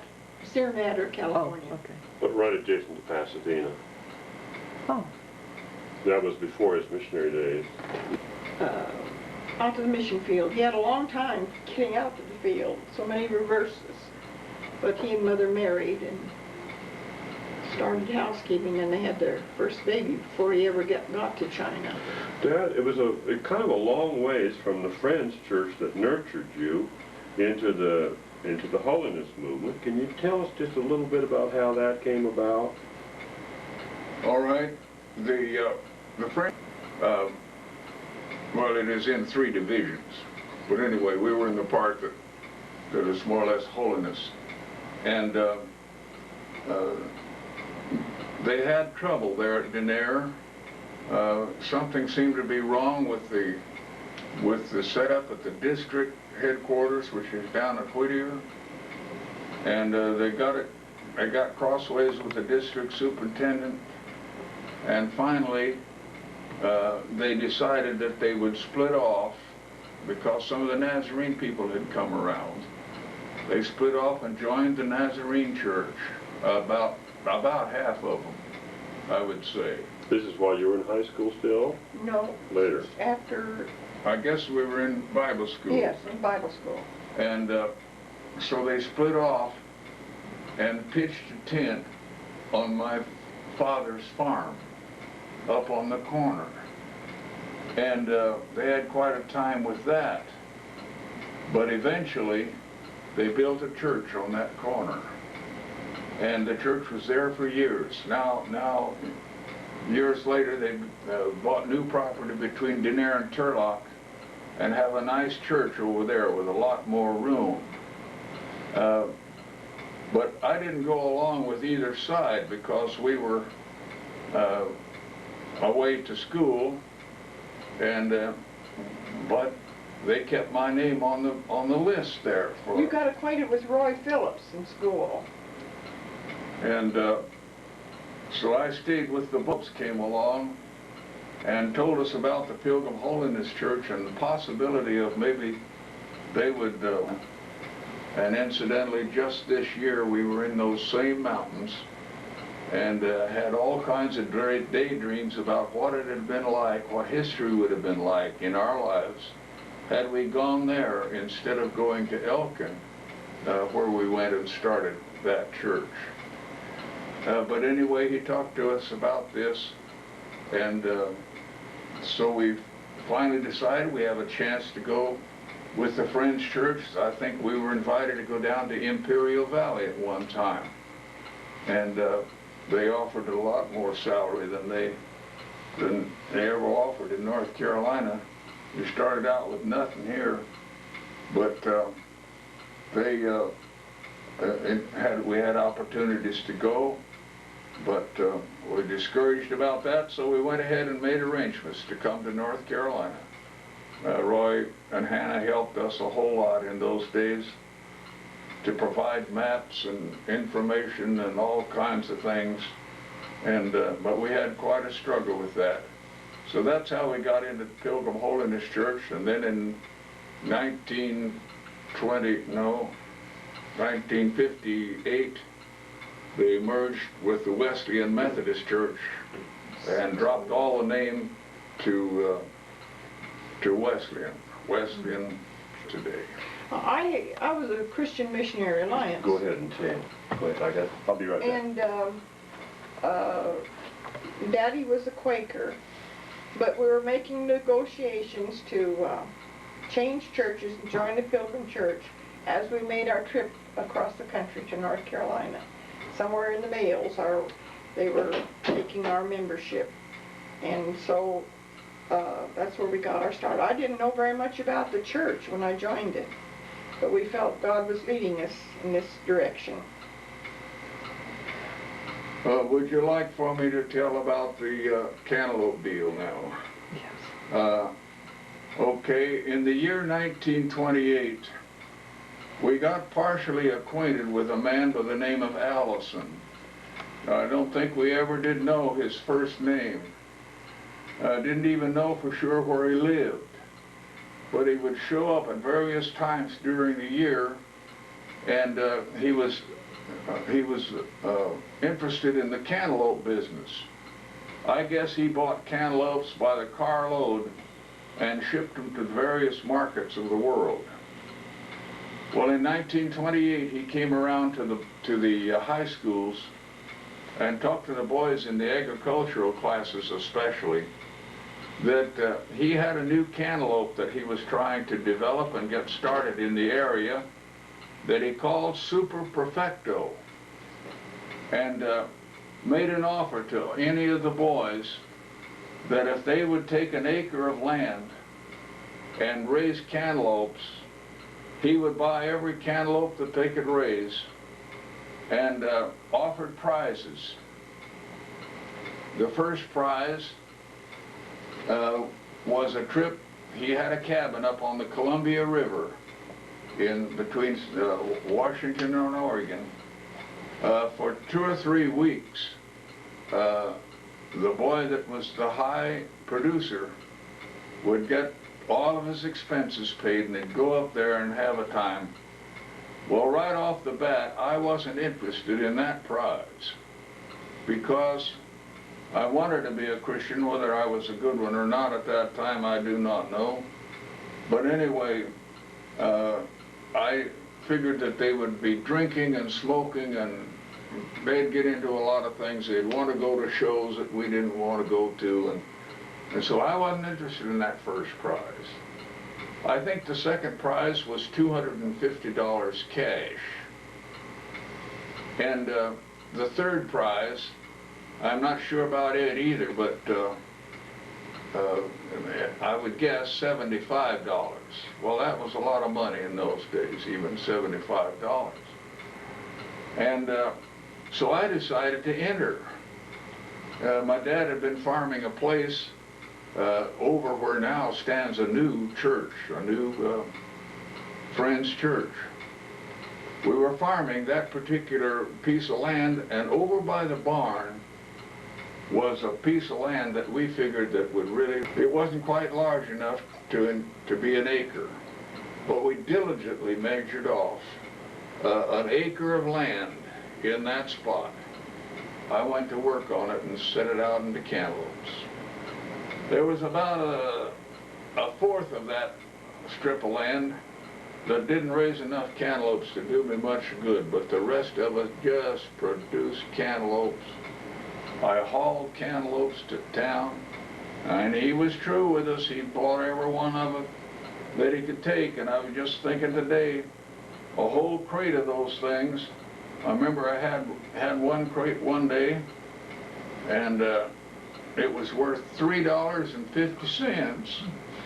Now it'd be worth maybe $15 or more. I don't know how much it'd be worth. But beautiful cantaloupes. I was so proud to take that in. Well, I kept on getting those cantaloupes in there and turned out to be the top man. Now what are they going to do? We go to Allison. Allison said all the rest of the boys have dropped out. So if I was top man, I should be either given a trip up on the Columbia or at least given the $250 check for $20 and didn't bat an eye. He said all the rest of them quit. I don't know why my dad let that guy get away with that. I think he should have gone after him with claws to make him, because a kid wouldn't fight a grown man like that, you know. But anyway, he got away with it. As a result of that, I kept trying to save that money, and I'd been using Dad's cars those few years, that I ought to have a car of my own. And the Model A Ford was very popular. The 29 model especially was so attractive. The 28 models gave out pretty fast, but the 29 model was an extra good car, it seemed. So I got to going over to the Ford garage, looking at the cars, and they had a car. No, they didn't have it on hand. I selected it out of the catalog. 29 model Sport Coupe with a rumble seat. I selected that. Now don't get too excited about buying a new car, because new cars in those days would sell for $825. So I decided to buy that. I was too young to sign the papers, so my dad had to sign the papers, and I didn't have cash to pay the $825. But my folks let me stick my neck out that far, sign the papers for me, and the car was mine. And I thought how providential that was, even though I wasn't really able to buy that car. If it hadn't have been bought that year, we wouldn't have had a car to come to North Carolina. We drove that car, drove it clear back to California and clear back into North Carolina again. Finally sold it here, and the guy couldn't make all the payments. He paid a little bit on it, and then quit. I sold it again, and that time it stayed. The last I heard, that Ford had been down into Florida. It had been up to Washington, D.C., and I don't know where else. That little old Ford had gone. But all as a result of a man coming along and offering me a prize for it, brought about all of that. When we went away to Bible school, well, my folks, my dad told me, if you'll go to Bible school, I'll pay the car off. He paid the rest of what we owed, and plus paying what we owed at the Bible school, and we were out and gone. That's about it for that, okay? That was the car that you brought back to North Carolina? Yeah. Yes. Tell about how many flat tires you had that one day. Okay. On our way from California, we had quite a time. It was hot weather, about like it is now, I think. But down along the Mississippi, somewhere, there were no freeways, but the bridges were in concrete. But the roads themselves were corduroy rock and sand. Well, you know what happens. You have to jump up onto the bridge because the dirt and sand would get away from the approach. So you jump up on that and run the end of the bridge and jump off at the other end. Death on tires. We thought we had pretty good tires on it when it started and left California. In fact, I bought a new tire in Southern California, so I thought we were really in good shape. The rest of them had good rubber, but they were retreads. And they apparently didn't know how to make a retread stick for hot weather. And out on that road, as we approached the Mississippi along there somewhere, we started having flat tires. I felt the thing steering hard. I don't know how many flats we'd had by then, but I felt the thing steering hard, and I knew the front tire was going down. So I pulled to the side of the road, and it was quite a job to get out of the car, because we had suitcases strapped to the car on my side on the running board, so you couldn't get out over there. Didn't have room for everything, so Mother had a hat that we didn't know what to do with, so we hung it on the choke, and then Mother sat over there by that door. And so I stopped, Mother gets out, the hat goes out, and I get out. I glanced down at that front tire on the right, and sure enough, it's down. Well, now what would we do? Well, to get my breath, I walk around on the other side, and the back tire is flat, two at the same time. What we think, then, even though we had patches and tried to patch the tubes, we think the weather was so hot that the patches didn't have stick. Melted And off. so by the time we stopped that night, and I don't suppose we drove over 200 or 300 miles that whole day, stopped for the night, and the little cabin had a garage built right onto it, so we could close it all in. That really gave me a sense of security. But after we went to bed, I heard that old Ford click, click, click. Oh, another tire is going down. That was the 10th one for one day. We drove on the rim for I don't know how many miles trying to find stuff to forget, and how I ever did it I can't figure out at all. But the time we got to North Carolina, there was a tire within a tire. Don't ask me how I did that, but we finally made it. Just barely got here and had to park the thing for 3 months because we didn't have tires. Then the church bought us a set of tires, took their Christmas fund money to buy a set of tires, but then we couldn't afford the license. So it sat for 3 months more waiting for the license to come down. So we walked by the mile, all a result of at least 10 flat tires one day.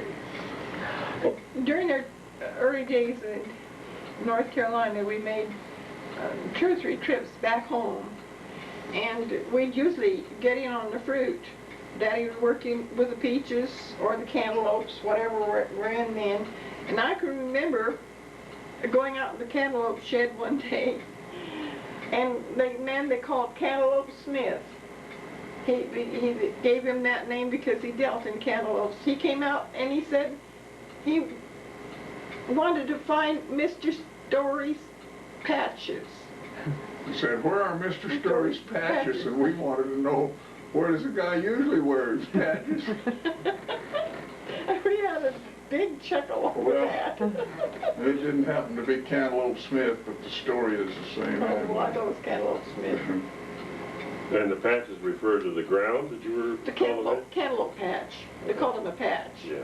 Where's So Mr. you Story's usually have patches? patches on the seat of your pants, you know. Mom, you came a bit of a spiritual journey as well. Grandpa was in Christian Missionary Alliance's connection. Did he not have some Baptist connections at Yes, that time? yes, he was a Baptist. Okay. But He had certification from both when he worked in China? he worked most of the time, well, I should say part of the time, with the Christian Missionary Alliance. I think he first went out and worked in a Christian publishing house in Canton. And then I was born during that time. And later when he went up to Wu Chao, he worked with the Christian Missionary Alliance in their publishing house up there. And I told something about that. But Daddy was out on faith also. He didn't have the the backing of a church board much of the time. He had just a core of believers and supporters that helped him. So how did you come out of that into going to the training school for Christian workers, which was not Christian Missionary Alliance institution? Can you tell us about that part of your journey? Missionary trip. 9 months. 9 months, and in that Model T Ford, we had a wash tub hanging on the back, we had a washboard, we had tents, we had bedrolls, and we were just crammed in there. And we'd camp in camps at night if we didn't find a friendly pastor that would take us in or give us a place to stay. But I can't forget Wilson. He has published books. That was a precious family. They took us in under their wings, treated us royally, and we made the trip across the country visiting many people. And the folks had brought a lot of the pleated wedding skirts from Yunnan province were so popular then. And I think we had some little shoes from Bound Feet and a lot of things, but people were so kind to us along the way, those things disappeared. We gave them. So the treasures that they brought from China were scattered over the United States, and we children didn't. And the purpose of this 9 months trip was to generate support for another venture in China? Yes, to go back. And we had a broken axle on a railroad track in New York City, stopped the traffic. The policemen, we were such an odd bunch, and the policemen stopped traffic till we could get help there and get out of the way, because we really blocked the traffic. But we had quite a trip, and then we ended up in Southern California, where Daddy's brother, Uncle Paul, and Aunt Bertha lived. And we were there visiting for a little while, and then for some reason they wanted me to stay there to help them, I guess. My cousin John was a baby. No, Eunice was a baby. John was around my age. I liked John better than his brother Paul. John and I were real pals. But I stayed there for several months while my folks settled in Oakland. Well, when I finally got back up to Oakland, the family was together. One of the first families that befriended us were the Warrens. Now, Mr. Warren was not a churchgoer. He found the Lord late in life, almost on his deathbed. But all through his life, he was anti-church and lived quite a colorful life. But he had the most precious wife and children, daughters. They didn't have any sons. But those girls, Adele, June was the youngest one. She was just a little kid. But they're all gone now. But they were the ones that was, by that time, she was several years older than I, and she was into the Lord's Word, and she taught me a lot of working with children and youth, even before I went to Bible school. But she had connections. She knew people that were at training school for Christian workers, or else she'd already been there. I'm not sure which. But it was through her that we got interested in training school for Christian workers. Now, my father wanted me to go to Biola, and I tried to go. I couldn't pay my way, so I was going to have to work my way. Otherwise, I might have had some encouragement, but I received no encouragement. But when I wrote to matriculate at the training school the same semester? Yes, I started a year ahead in 29, and then Daddy thought at Christmas time I was ready to go back to school, but I wasn't 18 just yet, and he said he thought that if anybody left to go to school, it ought to be my oldest brother Milton, and that was the truth. He was the older, help him in the shop. Milton and I both could go next fall, and so it broke my heart, because I had made friends down there, and I was where I wanted to be and getting along well, but I knew that I was underage and I was subject to my parents' decision. Mother would have wanted me to go, but Daddy didn't. So I stayed home, and it was just a few days after the kids left to go back down to Southern California that I had that terrible accident, and that nearly killed Mother. And it was a very terrible of the Lord, but I was assured that I was not, because I had stayed because my dad wanted me to stay, and I was supposed to obey him.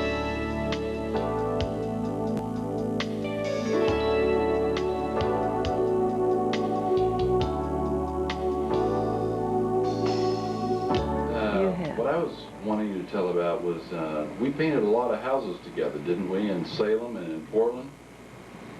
Yes, a lot of them. Some big ones. Some big ones. Sure did. Do you remember the one where we had to rig up a trailer and put the ladder in that trailer? And how high up did we go? I went and borrowed a 40-foot extension ladder. Yes. Stretched it out full length. And we put it in the bed of that little box trailer. Backed that little box trailer up in there by the side of that house. Put the top of that thing away up in there over a roof, really. You really had stuff under you. That's right. And you went clear to the top of that thing. Of course, remember that when you stretch two 20-foot sections of ladder out, you don't get 40 feet out of it, because it has to lap over each other. Right. So probably 36 feet is probably about the very best that would do, but it was up on that trailer. And Kenny went right to the top of that thing with a bucket of paint and a brush, and finished that spot up there. Did you have to have a fire truck come get him down? Yeah, the rescue squad. Was that the one where there was somebody who said, if you'll paint that doghouse up there, I'll give you an extra $50 or something? Remember I don't that? remember that, no. There was somebody who offered us extra money if we could, and we took on the challenge to paint that doghouse. What I remember about those houses in Portland was that they all had those little tiny windows. They had all the sashes. Oh, yes.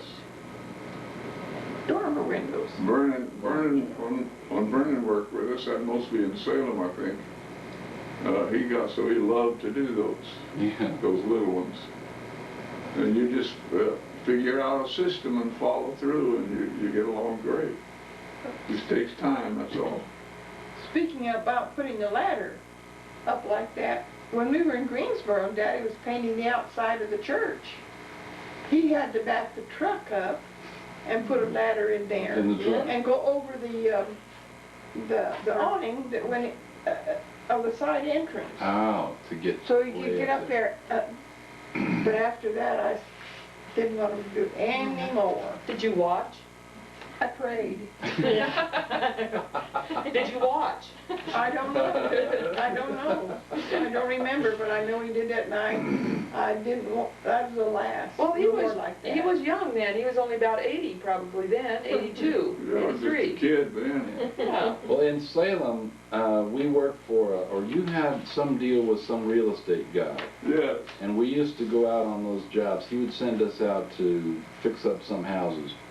And I remember he would stop by the job sometimes and talk. Yes. Who was that?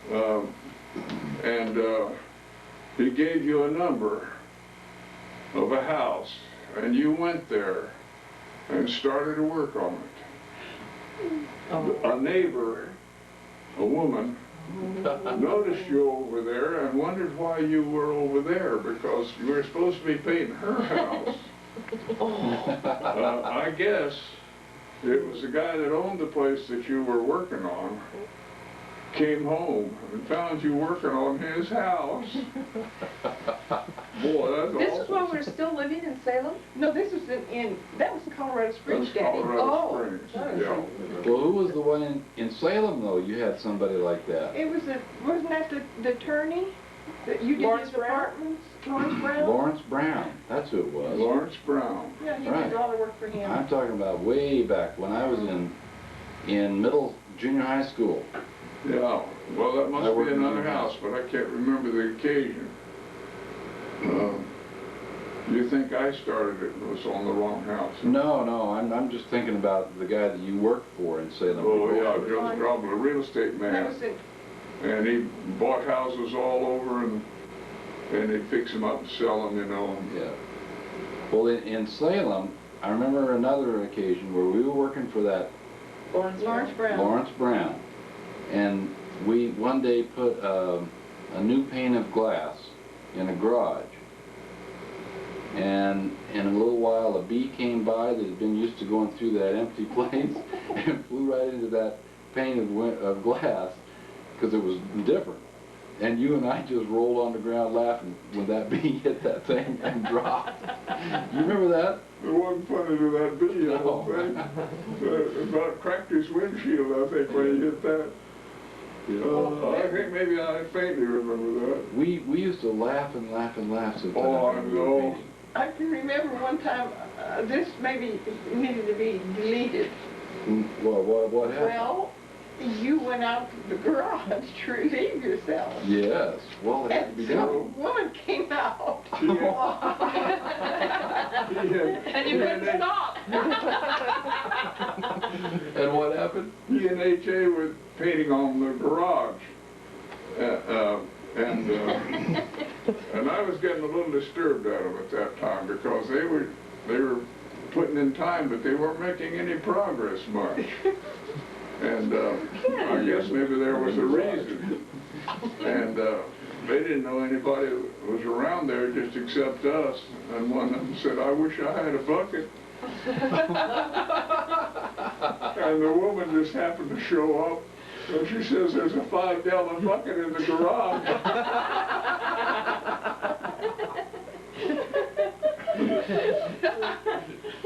You did a roll. She about broke up the meeting that day. Oh, we really, really laughed. There was another house when I was in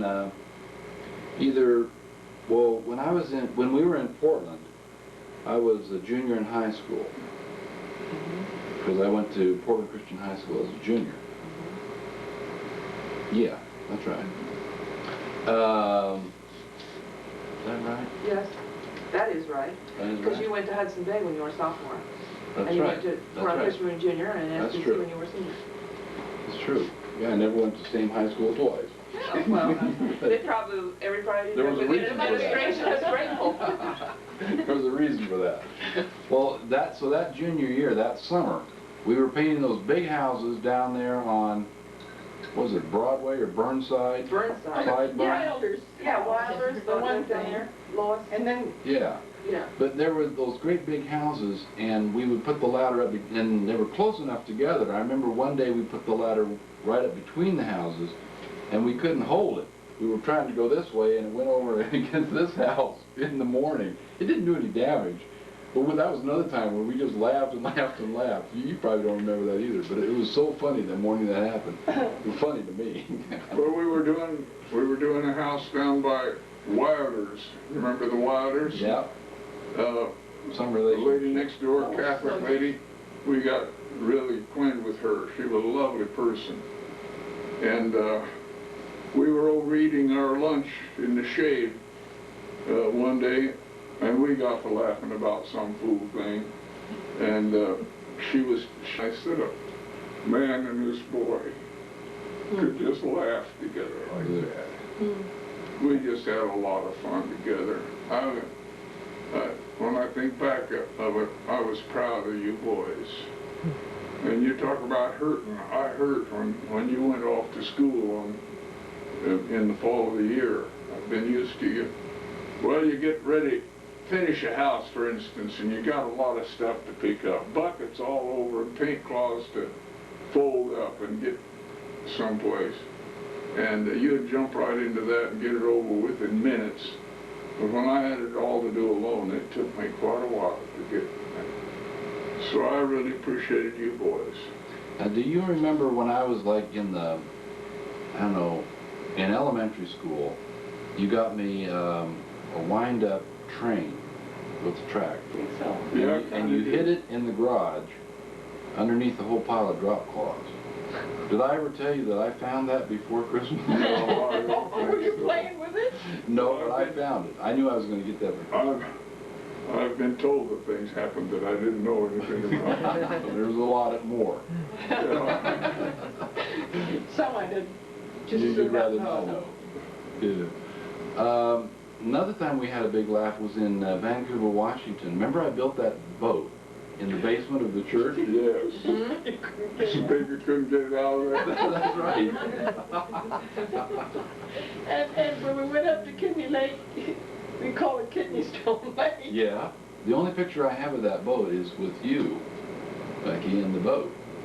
And you and I are in the boat. Oh, really? In whose yard? Yeah, it's in one of those boa pools. You see, it isn't that the boat was so big, it was that you just couldn't make the turn around to get it out of there, you see. If you had gone straight out with it, you could have gone, but you had to make some turns. It was in those turns, I guess, that we had problems. So how did you get it out? Oh, we finally got it out of there. The one thing I wanted to ask you about was in Salem, when we first moved to Salem, well, not, so I don't know, at some point, we were having church over on the campground in that building with the roly-poly logs. Yes. What are those logs called? Dining hall. The dining hall, that's where we were meeting. And there was a wood stove back in the back of it, or in the middle of In it? the middle. And then there were wood boxes back there. And you remember a couple of times where I misbehaved? No. Yes, one time. Fell in the mud hole. And you made me sit in the wood box. Because you had wet pants. Oh, I did? Yes, you were throwing rocks and playing in the mud puddles. We had a few of them in Oregon.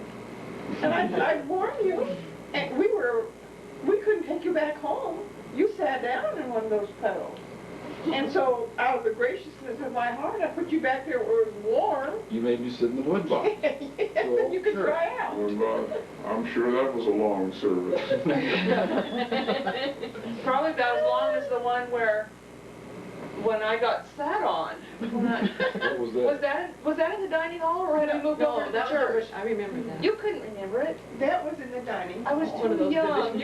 You've been heard about it all your life. Who sat on you? She did. Well, I'll let me She tell was you. on that. Remember that thing? It was like a love seat, one of those old ones. It was. I think it had red plastic upholstery on the seat That with was all in those church? tacks. Yes, Yeah, on the yeah. platform. But it wasn't on the flat. Why were we sitting on that? It was close to the stove, and So it was in the dining hall. it was in the dining hall. And she stood up to say a word, Mm-hmm. and You laid down. I laid down, and she sat on my head. Do you remember that I almost did that 2 or 3 times, and I said, Carolyn, No, I don't remember someday that. I'm going to sit on you. All I remember is that deep dark blackness. That's the only thing I remember. And somebody came and I did sit on you, but I warned you, because I get to testify that she lay down. I remember the smell of scorched wool in that building. I know it's too close to the... Yeah, Well, just we close have to it. winter coats and it'd be cold and go over and stand by the stove and stand too close because you wouldn't feel how hot your coat was getting, and that. There was a time in Salem, probably the most scared I ever was in church, was that Sunday morning that Viola Oh yeah, me too. went up to the front and started undoing her hair. You were already in the pulpit, and she came to the front and had a psychotic episode. Yeah, she'd already put on her robe-like thing. She thought she was the bride of Christ. And scared the Oh. Yeah, scared. Weren't you scared? Were you scared? Oh, yeah. living daylights. And Oh, there- were you there? Remember that? Were you scared? Oh man, that scared me. And then the ambulance. You might, because that was when those little McCracken girls. No, we you would weren't walk up there. She wasn't? I was down with... I remember when I came back in from... Monty, Please let me remember. When that happened? was born. And so Dorothy was with you. She has these vivid memories of things because she's heard us talk about them, and it sort of gets planted in her little Well, brain. I want to ask you, do you remember hiding from us way Yes. back under the table? When Paul was born? Yes. Yes. And I called you, were you down there, and it was dusk, You were. I lost her. She wasn't anywhere to be found. Do you really remember that? You were two I and do. a half. Yeah, If I was remember just the born. tablecloth being almost to the floor. There. Mm-hmm. Oh, I had visions of her being kidnapped. But did Viola scare you that day? Oh, yeah. Were you Oh, scared? yeah. And McGlassons were right there. Remember the I do. McGlassons? They worked at the state hospital Ah. and knew way ahead of me what was going on. Why didn't they tell me? Oh, they did? They knew? Why, sure. They knew she was They having knew a that it was a psychotic. nervous break, Mhm. and I didn't just realize because everybody had faith and confidence in Viola, and what she was doing was okay. But the rest of us weren't seeing that. See, I remember coming in from Sunday school. When I came in, she was already up there, and her hair was all out, and she was hollering, and it seemed to me like she was hollering, yelling. Well, I don't know about Do you that, remember? but maybe she But that's, was. I know it scared the daylights out of me. When I had the two little girls, McCracken girls that lived up there on Abrams. But Dorothy and I would walk up and we'd get them on Sunday morning, and they'd come down to church. And I was scared to death that they'd go home and tell their mother that something really scared them. I remember worrying about that. It scared me. But I remember they brought a emergency vehicle of some kind, Oh, yeah, and they the men in white jackets came. Finally, I stepped down to the McGlassons and said, "What's going on here?" or something like that. They said, "It's a nervous break." Well, if I'd have known that a little sooner, somebody got right up and went across to Joyce's or somewhere and phoned for Cliff. And it wasn't long till Cliff came and they got her out of there. But we spent a whole solid hour, I think, at that. Oh. It was scary. It was, I remember very being scary. so scared. Oh, it was There was awful. one woman, she was charismatic. Boy, if I ever needed, She thought that was the Lord. Don't do anything. That's what I heard. if I ever needed Mother, I needed her then. Just like But I you need. weren't there that Sunday? I was with Alisa when Paul was born, and Dorothy was with me. So I wasn't there. So you weren't there either. But she has So vivid don't act memories like of you it. remember. Vivid memories. Yeah. Well, I could, I wanted I to could be there. almost have been there from what I've heard, you know. Yeah. Well, because their son was Eddie Anderson. He was my age. Yeah, And Jan was my age. Probably so. Well, a year different from me, Oh, but our Jan. birthday was the same day, his brother. You were a baby, and that made Viola want to have a baby. Oh, really? Uh-huh. And so she had Jan because of me, and Jan Well, got sort of. killed in a It logging accident, or, what was it? Some kind of accident. But he was born on April 11th, a year younger. Oh, really? Yeah, we had a birthday party together one time. I think the only birthday party I ever remember. And somebody over there that you babysat for, you know, Paris Akerson. yes, Janice Akerson's mother made a cake in the shape of a lamb cake, we called it. I remember. And Jan and I had a little birthday party at our house on Cherry Avenue. I had a lamb cake. Another time I got scared at that church was when you wanted me to go with you underneath the church to work on the heating system or something. Yes. And I remember the side, you go in on that, I think, west side. Yes. And there's a door, and you crawl under, and we started crawling under, pulling a long extension cord to the light. Yes. And to go under there, and then there's a long heating tube down the center, and we had dug out a place to go under that heating tube to get to the other side. We're back in there working somewhere. About 4 o'clock in the afternoon. And talk about dark. Well, yeah, in Oregon. And there were spiders and spider webs and, oh. Yeah. Even you were scared, I think. Yeah, oh, yeah, yeah. That's why he took you under there. He wanted some He was protection. gonna leave me. The only thing that we were afraid of and didn't need to be, chances are there weren't any spiders back in there. Their webs were there, and you always thought that the spiders were there, but they were in hibernation someplace, no doubt. Oh, I was taking no Oh, chances. we had a lot of times together. Didn't I put my foot through the ceiling? Somebody did. Maybe you did. You guys been trusting your own memory Dorothy, you more. really wanted this, don't you? Daisy. Let's make it up. Yeah, remember the time you put a foot in the ceiling? Which ceiling was it? Yeah. You just remember At the somebody church, talking about it. the church upstairs when they had added that, the Sunday school rooms upstairs. Uh-huh. You did? Went through Somebody did. No, I don't know whether it was me or not now. You're not gonna doubt everything. She has a memory of it, but she's just not sure whether it's Well, when you put improving. your foot through the ceiling, were you down here kicking this way, or were you up there falling through? I think I was up there. Oh. I don't remember that at all. But I know Daisy Johnson went through training school. She went She was through? in school there, and she was up in the attic like, and she struck the wrong place, and she put her down. And one night, Too late. do you remember this? One night when you were leading the Bible study group on a Wednesday night or something or other, we're all sitting there acting like we were interested, and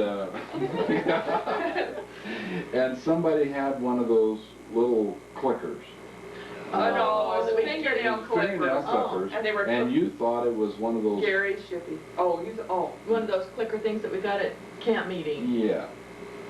Like a, I don't Yeah, know. Oh, frog. Like yeah. a frog. Yeah. thing. Yeah. Yeah, it would go, yeah. And that clicking noise was going. Somebody was clipping their nails, and you got up, and then you heard it again, and you stopped everything to find out who was doing it. Do you remember that? No, I don't. Oh, you got very upset then. You No, it makes remember? No, I You don't. don't? But things like that bother me. If somebody's clicking and clicking something, I lose my focus. Eldon Brown used to do that in church, and it bothered me. He Yeah. did? Yes, That must have been yes. after he quit biting them. Because all the time there he was always biting his fingernails. Yeah. And clipping them. Huh? So he evidently quit biting. And I can remember in the Colorado pray and stand up and pray. All of us all standing and praying. I was asked to lead the prayer, and I looked down and Eldon was in the pew in front of me, kneeling down. And you bet. And I about lost it. Had to pray over that. And I can remember a time in Salem when I was up there. It was in the church, and somebody with unruly children was sitting way in the back in the annex, like. Mm-hmm. Yeah. And she got disturbed. She had to lean over one or two benches, and I was up there in the front, and she. And I had to keep a straight face while she was clobbering her children. Yeah. Dad, when we bought the house in Salem, there was the big garage back there with an apartment downstairs, and Mrs. Cage lives upstairs. We built it all in there. It was You just built that in there? It was Oh, just yeah. an open shell. It was just, Oh, it was really? just a shell. Even the downstairs? Yes. Oh, You you got made the apartment? Yes. Yeah. Yeah, we Both of built it all in there. I didn't know that. Oh. Who helped you build that? I don't. We first I don't started to know. make a chapel to worship in because 3 months after we moved to Salem, that store building was sold, Right. and we had to get out of it. Oh, you were just in it 3 months? And we fixed that up for services. And started to have services in there, and the people sang like nobody's business. And it was such a small place, you see, that it sounded like you were just really breaking your eardrums. And Mrs. South said, well, why do you want to build a church? We were having such a good time in that little place. You see, no vision. So you made that into an apartment. Go ahead. Yeah. Mother wants to talk right now. She means- Yeah, after we Wait, got wait, the church out of there, but then we made it into an apartment and rented it.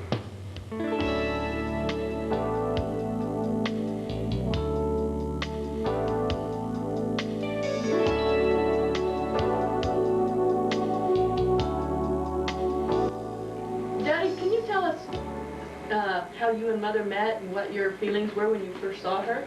How you started dating? Can you still remember? Well, I went to school in Huntington Park, California. School called Training School for Christian Workers, now Azusa Pacific University. It was far from a university at that time. My folks wanted me to go, and I think some of that story is already on this tape. But anyway, I got there, and one of my sisters, Ina, was already enrolled, and Well, did Olive go there too? no. I didn't think so. And so I looked a crop of girls over that fall. I was sort of that age, you know. What kind of a checklist did you have?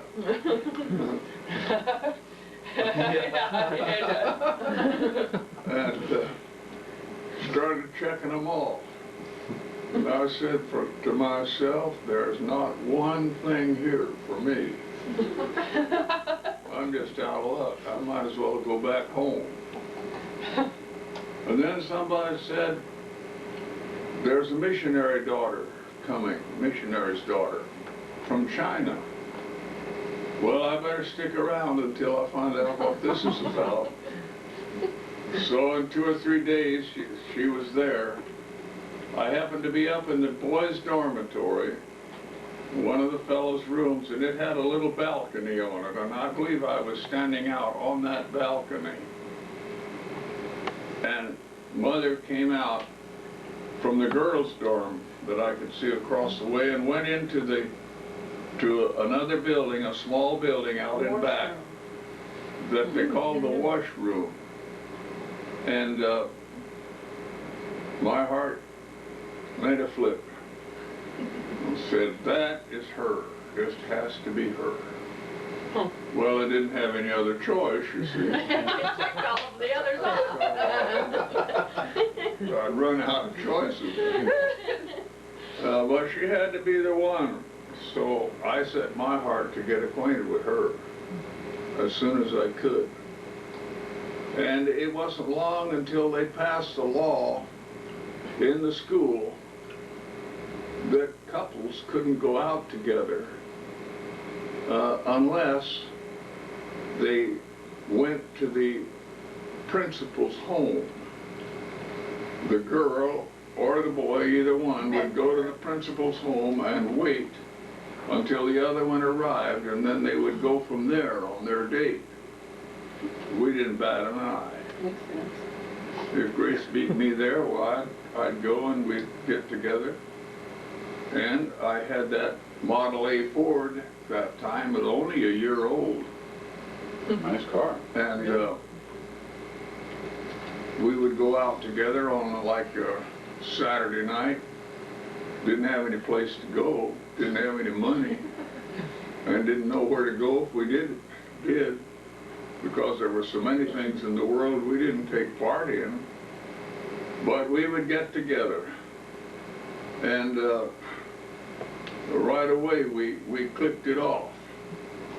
Well, I wanted to be nice to her and make a good impression. So I took her to a restaurant, the finest in the state. She said she wasn't hungry, but this is what she ate. A dozen raw, a dish of slaw, a chicken and a roast, apple sass, asparagus, soft-boiled crabs on toast, oyster stew and crackers too. Her appetite was immense. When she called for pie, I thought I'd die, for I had but 50 cents. Good. I would take you back just a minute. The reason why they made that new ruling that the new couples had to meet at the president's office was because the president had taken special interest in me, and somebody from China had sent some money to be applied to some student's account, and I was home. God had given me the assurance that I was going to Bible school, but I still owed some on my last year's fee and no transportation money. And so when the letter came from that Chinese lady, that lady missionary, Brother, what's his name, applied it to my account and sent me a check which covered my expense to go down there on the bus.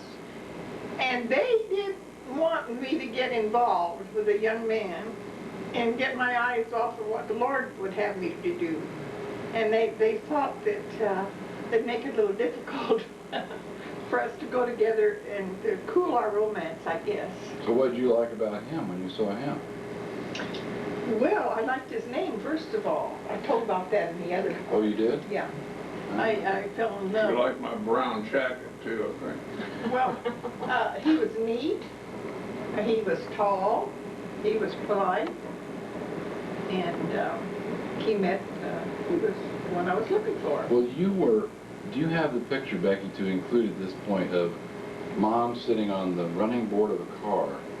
You're a very attractive woman. This is like 28, 30. I went to school, no, I met him in 1930. Right, so it'd be 30, well, along in there Yeah. somewhere, because you're sitting on the running board of a car. Remember that picture? I got a copy of it and had it blown up. And you're very attractive. I remember standing by the running board. Well, I don't maybe you're remember standing. sitting. Maybe you're standing Yeah. by it.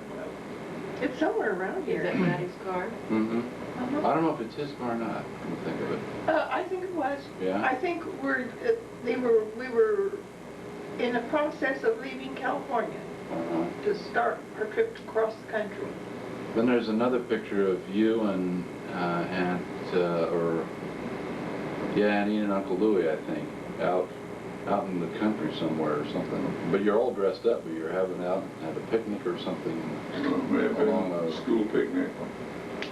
stream somewhere.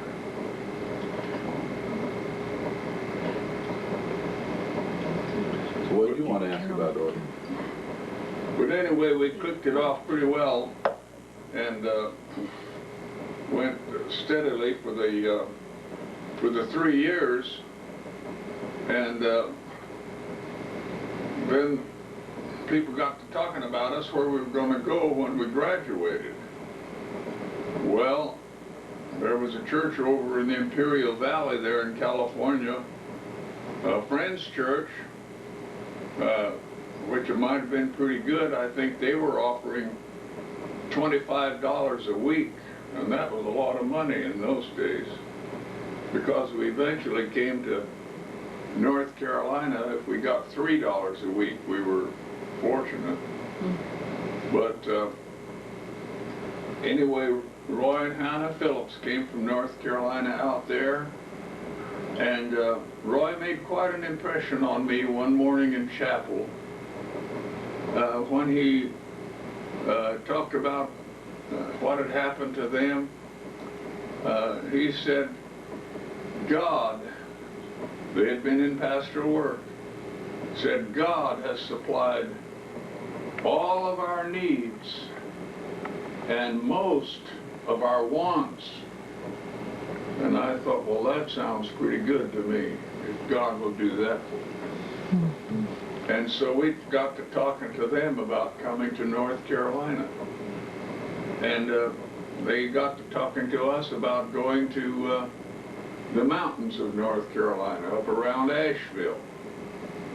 What's the name of the town up there, Mother?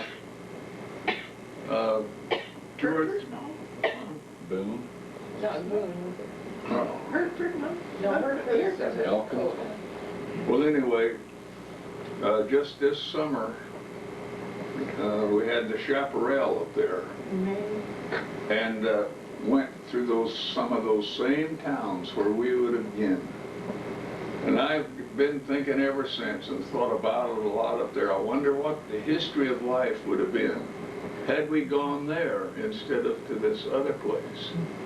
Well, that didn't come open just right, but they were trying to start a church at Elkin, and so they made arrangements to send to Elkin, and if the camera could be on it, there's a picture right there of the church today, a pencil sketch. And after we came to North Carolina this time, in 1993, they were going to have their 60th anniversary. And they heard that we were in the state, and they invited us to come to be there. And we had a wonderful time. One woman that was there that we knew at that time, she was near our age, still living there. Her husband had long since passed away. Two girls came to us, and two women came to us and said, "We remember when you came to Elkin." Said, "We were just little girls then." And another lady came, she may have been 27 years of age, and said, "Because you came away back there, I'm here today." So we had a great time 60 years after we first had landed at Elkin. We didn't stay there long. They only left us there until conference time, which was way up in the fall of the year, so I guess 3 or 4 months is all we actually stayed there. So our name is engraved in one of the windows, and way off in the back side of the church where nobody can see it. But anyway, we put our names in there. And As the first so pastors. that was our first pastorate, and God was good to us in those days. And then they sent us down to Lexington, and Lexington is a town next door to the Erlanger cotton mill. So the Erlanger was really the name that it went by for a long time. And we started the church had been going 1 year when we got there. So we went to work at that. Stayed 5 years, or very close to 5 years. Decided we weren't doing the very best and that we should go back to California. So we got rid of what little junk we had and headed back for California. So is that when you went to San Diego? Yes. And We went back to California and waited for Becky to be born. oh, that's right. And So how long Well, I were was you born in? there too. So then Becky and Vernon and Kenny were all born while you were in San Diego? No, Becky was 3 weeks old when we went to Oh, San Diego. She was okay. born at the home place. So you went back to the Back home here. place from here. You went back to the home place, and then after she was born, then you moved up. You got the church down at San Diego. Yeah. So you were there, and then you stayed in San Diego almost until I was born, right? No, Yeah. you were born just as we left El Monte. You were 5 Okay, weeks where did? old. Okay, so you were in San Diego till when? Well, we were there during the war. And, And then you went to El Monte. How long were you in El Monte? That was the Bethel Church. we were there between 3 and 4 years. Yeah. And Okay, then so he must have been born just before you left San he Diego was just a then. baby. About just How come a few it months seems like old. every time you had a baby, you were in transition? No, now think about it. When you moved back, Becky was about to be born when you moved, and then what happened with Vernon? Was he born in the midst of a crisis? No, War. except that we were cooped up in a 1-bedroom apartment in San Diego That'll make you that want had to have a joined the church. And see, we had Alita and Becky, and then Vernon came, and then the war came. And we had people coming in our home and out of the home. Daddy partitioned off a part of the back porch that we could use as a bedroom. So by that time, we had two beds, and then we had the couch. But we had servicemen's wives staying there, and people in and out. And we had one family, the Banger family, there for 6 weeks. They were stranded. They couldn't find a place to live, and they were going to sleep in the car. And I think they had 3 children. I couldn't believe that. So we had them come in the home, but I didn't expect them to stay for 6 weeks. Those are kind of- So, okay, and then you went to Bethel in El Monte. And then just before you left there, I was born. Yeah, you were 5 weeks old when we left. You told me that I was 6 weeks old the day we arrived in Salem. I used to hear that. Yeah, probably because we stopped. You stopped in Denair, didn't you? Yeah, that's And spent a day or two or yes, the something? folks, my folks. And on then, the way up. and then you were in Salem 12 years. Yeah. And then we moved across the river over there into that lovely place. Right. Moved out of that nice big house. One and, bedroom apartment. yes, and Dorothy and I got to sleep on the back porch on those bunk beds. That's Back there with the washing machine. And Kenny got to sleep in a Sunday school class. Mhm. And Until the addition started. and remember how it wasn't even clean? Oh. We were so tired from moving on that Saturday, You and remember they that? wanted us to go up there to Lillian. The young people were, some of them were going away to college. And then they wanted to welcome us. Yeah. And they had a doing. What? Not Lillian. What's her name? Dorothea and Jean And mother. She was a nurse, Yeah. LPN. It was up at her house. And when we got back and it was late and the church hadn't been And we cleaned. had groceries for the weekend. I had to go out and grocery shop. When we came home, I told Daddy to go to bed, and you kids went to bed, and I went and cleaned that little chapel that we were gonna have service. And the next day, I managed to go to the services in the morning, and then I had very few migraine headaches. That was one day when I had one. Elise and Jim came down to see us. They were at Aurora at that time. I was in bed, sick with a headache. But those dear people, some of them were good, and some of them were not so good. Why they didn't at least clean the place up for the new pastor. And we moved out of a big place. It was one of the hardest moves we've ever made. Probably contributed to the fact that we only stayed there 1 year. Oh, yeah. It was a very sour taste to come in. And I remember, what's his name, Cram, the son, that was a song leader, and he'd get all waxed eloquent and carry on and on and on, and he wouldn't stop. And that first Sunday, you got up to preach at 5 minutes to 12, and you got up and read your scripture, or just, and you were going to close at 12 because you were always very prompt, and you just got up and dismissed everybody. You preached, maybe you gave your outline. I don't know. But you weren't going to go past that time. You just got up and... I either did that first Sunday or I did it the I second think it was Sunday. the first Sunday, Daddy. And it just shocked some of the men of the church. But some of the men weren't coming to church even, because they just drugged the thing out. And I decided we weren't going to have it that way. In other words, that guy was in charge instead of me. I'm supposed to be in charge now. And so I got to whacking it off right up there at 12 o'clock, and some of those guys got started coming. Same way with prayer meetings. Some of them started coming to prayer meetings because they would just carry on, and there was no sense to it. So we were there we weren't even there a year. We were there. Quite a year, I And guess. they gave us a call to return, but And you said no thank you. Yeah, we got a call to Portland, so we took that. But before we left, Daddy talked to the board, and tell them what you said.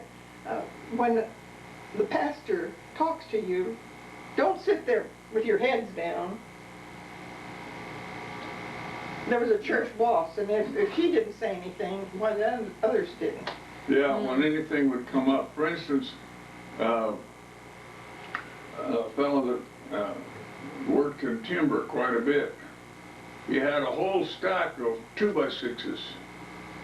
And he said, I'll give you these if you'll build a garage. We didn't have a garage. Well, there wasn't much of a place to build a garage, but anyway, he'd give us these.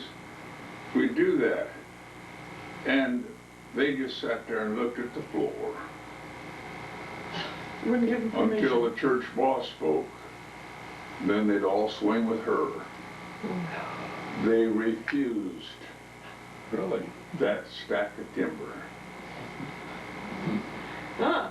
So when they called another man, Swinney. we resigned, and they called Swinney, and From the rodeo country.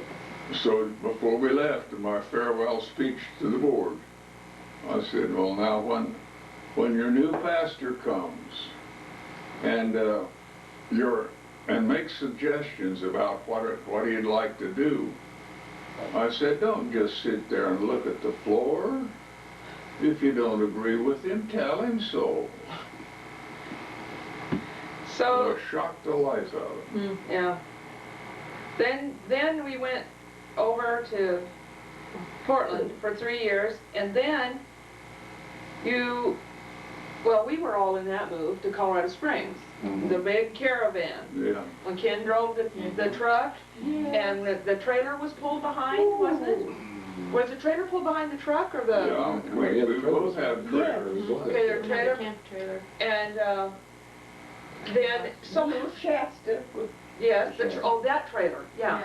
That trailer was behind the car, and the box trailer was behind the truck. that. And then you drove straight through and took that thing back, didn't you? And how long? I never can remember.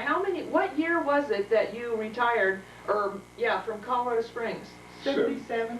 So you were there what? 15 years? 15 years. 15 years, and then 77. You retired from there just in time to be able to come up to Atkinson and stain all that decking up on the top of that ceiling. Yeah. Well, I did a lot of things at Atkinson. I came up there, I don't know, maybe 7 or 8 times and worked. We enjoyed it. The people were so friendly and so good to us. Yeah, so in 77 you retired. So you've been retired in 22, but that was a lot driven by your health conditions. At that time, you had been struggling so much with your back and the various things that affect from that fall that you had in Pennsylvania, all the different physical things that you had problems with. And then I think, Well, I had just turned 65. He had already turned 65.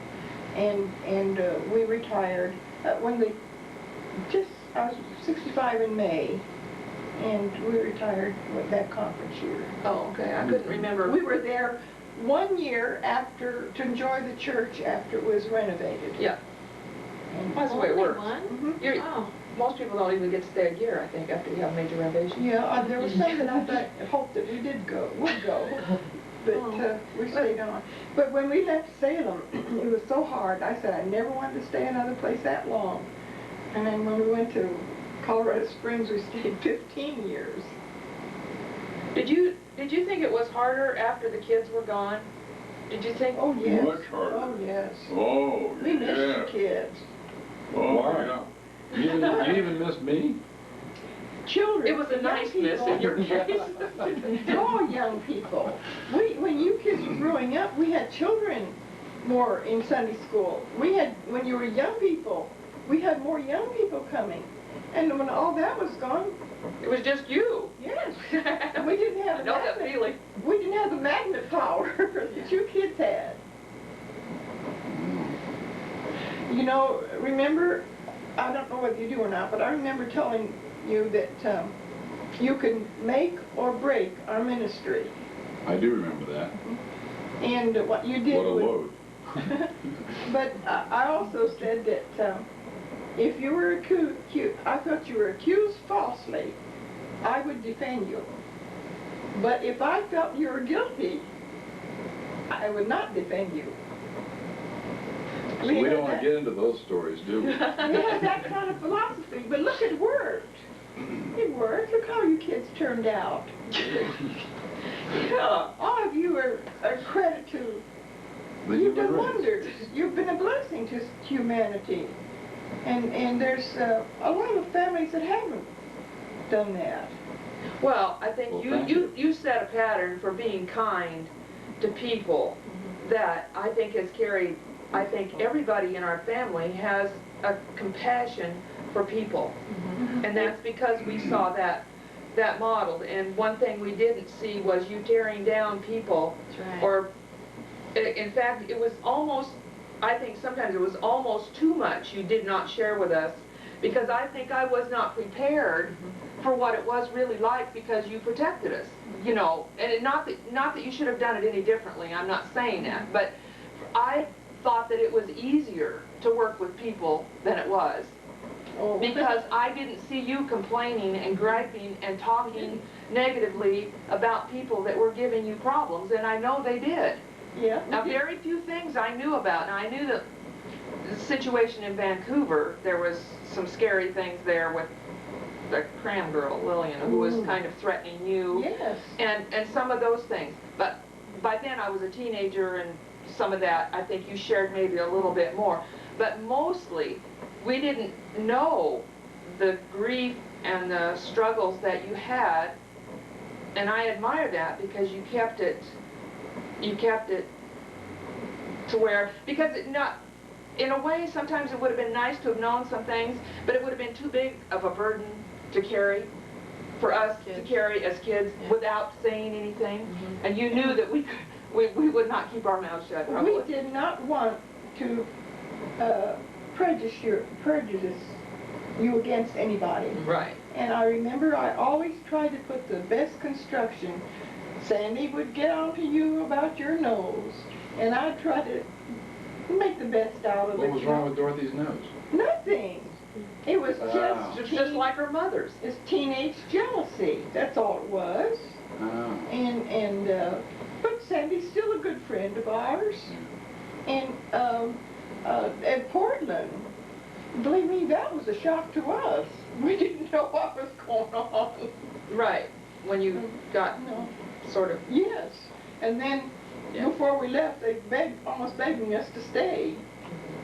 Well, along those lines, a story that I've told for years about you, and your influence on me in a good way, was about in Salem. I remember growing up, and the hobos and tramps that got off the train that would come to the house and ask for food and stuff, and you never turned them down. And also, when they were in the backyard, sitting at that table, eating in the backyard. Well, I thought they sat on the back step. Back step or back out there anyway. The thing was- You didn't mind if I talked to them. At least I remember talking to some of them. So you always gave them something, and you also let me meet them. So, so that always influenced me, that you didn't turn them all away. And you also taught me then not to be afraid of strangers. You didn't let them in the house, but you did I offer them. was too unafraid. Well, I was too. but there was a good things that side. were really, today I would never think about it. Right, but there was a good side about that. There was a good side about it, and that's what I was pointing out, the good side about the compassion. The other thing about that aggravated me at the time, but I admire now, which was that whenever there was a holiday and there would be a family dinner, there'd be Thanksgiving dinner, and there'd be these people there that I didn't even know. There were people that you felt sorry for that didn't have any place to have dinner, and they'd be there, and here would be all of our family, and then there was these people. And you'd say, always aggravated. who are those people? Always aggravated. Was That it? there was these people I didn't even know, but you felt sorry for them because they didn't have a place to go for the holidays. Yeah, my heart went out to people that didn't have a family, Right. and Aletha's that way. And I think I inherited it from my mother. We had a big family. Mother was not a fancy cook, but she entertained a lot of people. And I have happy memories. And I know that somebody that was in the family thought that some of those occasions should be just for the family. Speaking of being generous to those people that didn't have a place to stay, remember there was one time that there was somebody, you went out to the barn in the morning in Salem? Oh, yeah. There was somebody sleeping in the hay? You came back with a scared look on your face. Why? The reason why is because I was. And you almost poked him with a pitchfork. Didn't you, Bonnie? I drug that pitchfork across that guy's britches. And I didn't know whether that was a man in there. My first impression was somebody had packed a pair of overalls with hay And stuff. just to scare me, you know. Well, it worked. But Jim and Aletha were living in the apartment there. Oh. Boy, I got right over there and got a hold of Jim. And I don't know whether we went out to the barn You did. or went right to the phone. Anyway, we got the cops there. And Vernon and Kenny were watching. And they came out there. It was a rainy morning as usual. And Kenny and Vernon both noticed. I hadn't noticed right at the time when the officers walked up to the barn. They unhooked their slickers, their raincoats, so that they could get to their gun and their billy club, and walked in there. And I guess they recognized the guy because they had picked him up He was before. looking for a place to sleep. And Sleeping off it. and he said, oh, I don't have a home. And he said, we'll give you one.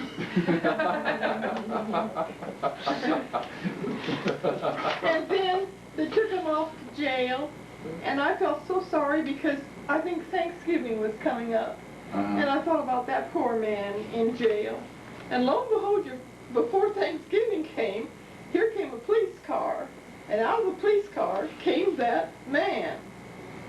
And he came, I locked the screen door on the back porch, and I watched him come, and that man, he said, I locked my teeth in the barn, in the hay. And the police said, I must get permission from you to go report them. Did you find his teeth in the barn? He did. He found his teeth in the hay. Well.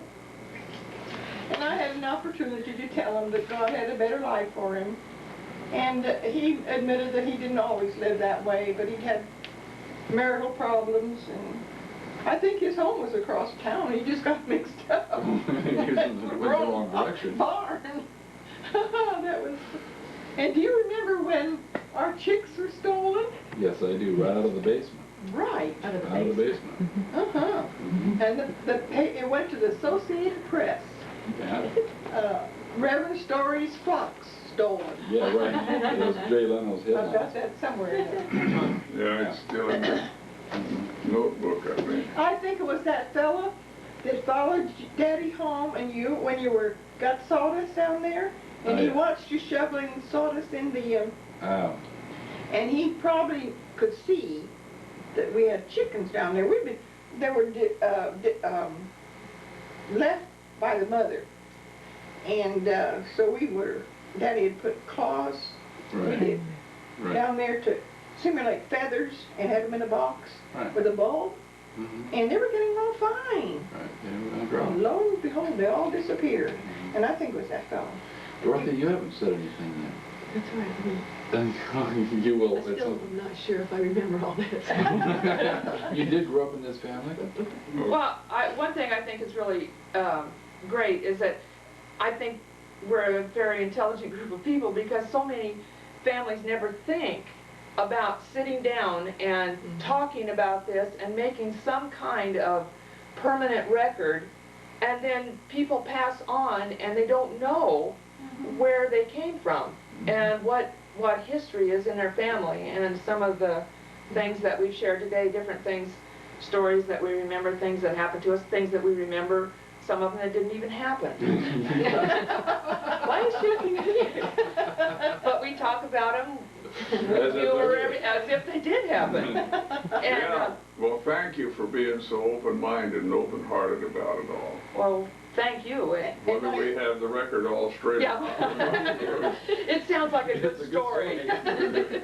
You know, I've thought for a long time in my own life that wherever I go, I'm going to be happy. And I was born with a good sense of humor. And really, sometimes maybe I carried it a little too far, but I'm glad for a sense of humor. Well, I'm glad you had it too, but why didn't you share it with some of the rest of us? How come you kept it all yourself?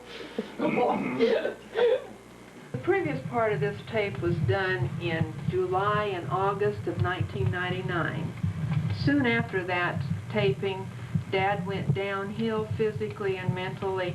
He spent 10 days in the hospital and left us on September 27th. That was exactly 2 months after his 89th birthday. 88. Oh, it's right, 89. We do miss him greatly, but we're thankful that he didn't have to spend time in a nursing home, and he is out of his misery. And now I'm going to turn this over to Aletha and Mother. Aletha has something that she wants to talk to Mother about. Mother, you remember telling us about the accident that you had when you were a girl? Right. Would you like to tell us how you felt about that and the effects that it had upon your life from then on? Well, it was a very trying time for me because I had gone to Bible school the previous year, and from September to Christmas. And then at Christmas time, Daddy thought that I should stay home because my oldest brother was still home. The first one to go should have been him. And it nearly broke my heart to have to stay home. But I did it because I was still underage and I needed to obey Daddy. And it's true that Daddy promised that the next year then Milton and I both could go away to Bible school. Well, soon after I said goodbye to the kids that were going to take me back to school, and I stayed home, I had this terrible accident. I had driven Mother and my youngest brother, John Elmer, and Helen was with us. Mother was sitting in the to my right. I was driving, and there was a big highway about a quarter of a mile from where we lived in Castro Valley, California, and cars went pretty fast along there, and there was a little curve, and way down the way there was a sign for them to slow down a curve. And I was coming from the other way, crossing over to our side and going down our street, and I looked, and I didn't see any lights coming towards me, so I got out into the crossing street lane, and I looked to my right, and here were two wide lights coming at me. But so far down there, I was out on the road anyway. I had to go forward. I couldn't stop, and it never entered my mind that we'd crash. But that vehicle was going so fast that it hit me. Well, the driver said that he didn't see me till I guess I was 8 feet in front of him. And he was just going flying around that curve, and he hadn't seen me. They tried to say that I had not made my stop at the highway, but the mechanical man, whoever it was, looked at and said that I had made a stop. And it was a rainy night, but they couldn't pin anything on me. That it was not my fault, and it was the fault of the bus driver. He was just busy talking to somebody on the bus and didn't pay attention to what he was doing. And crowd around me. Mother was there. No, she was out of the car, but I knew she was there. I counted for her, and I couldn't find my baby brother. He was about 1.5 years, I guess. When they did find him, they said that he was. It was a bus that hit me, a Yellowway bus, and they said that he was about 1/4 of an inch from the tire of the bus. And he was still in diapers, and he'd slid so that his little pants on the outside of the diapers were just worn through. And it was a miracle that none of us were killed, but Mother was severely injured. And the doctor said that she'd had 1 chance out of 10 to ever walk again. But my mother had courage and determination, and she came out of that awful time with a stiff knee, and she limped, but she walked to her to her last illness. But that made me grow up in a hurry, because I had the care of the family, and the question came to me, was I out of the will of the Lord? Had I gone on to Bible school, would I have been in that accident where Mother was so severely injured? She had a head wound also. They had to shave her hair. She had beautiful long brown hair, and that just hurt me so when they had to shave her head.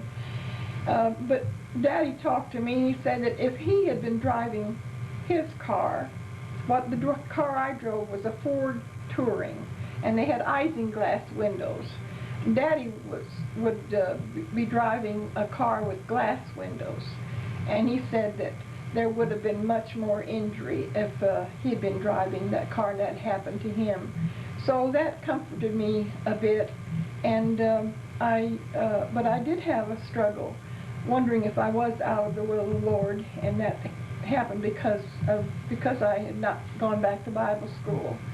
But it shattered my nerves, and ever since to this day, if a car is coming me and I haven't seen it before, I just think I'm gonna hit, and I'll jump. And when the phone rings, I often jump. It just shattered my nerves. I never did get over it. But the Lord really took care of us. It could have been a whole lot worse. I guess that's about the accident. If I had continued on that first year when I went to school, I probably would have fallen in love with somebody. And I don't know what would have happened. But as I look back on it later, I realized that God delayed me so that I could meet Vernon in school the next year. And that I think the Lord planned that, though I don't know that he planned the accident. But that was one blessing that came out of it. Because you got your daddy that way. And we wouldn't have us if it hadn't worked out that way. And I didn't say that Daddy worked keeping yards up until just weeks before he was out left. there, Aline and Bill, William DeWeese's place. So he worked all of his life.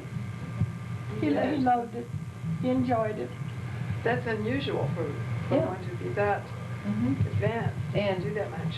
Right, and he drove to church across the parking lot here the Sunday before he went into the hospital for his On Friday night.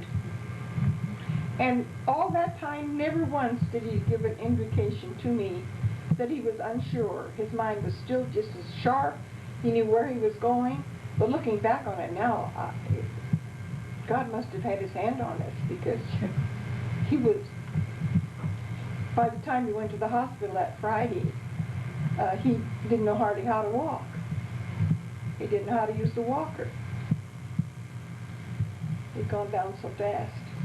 So we're thankful, Daddy dear, that you're all right. Why don't you turn that thing off?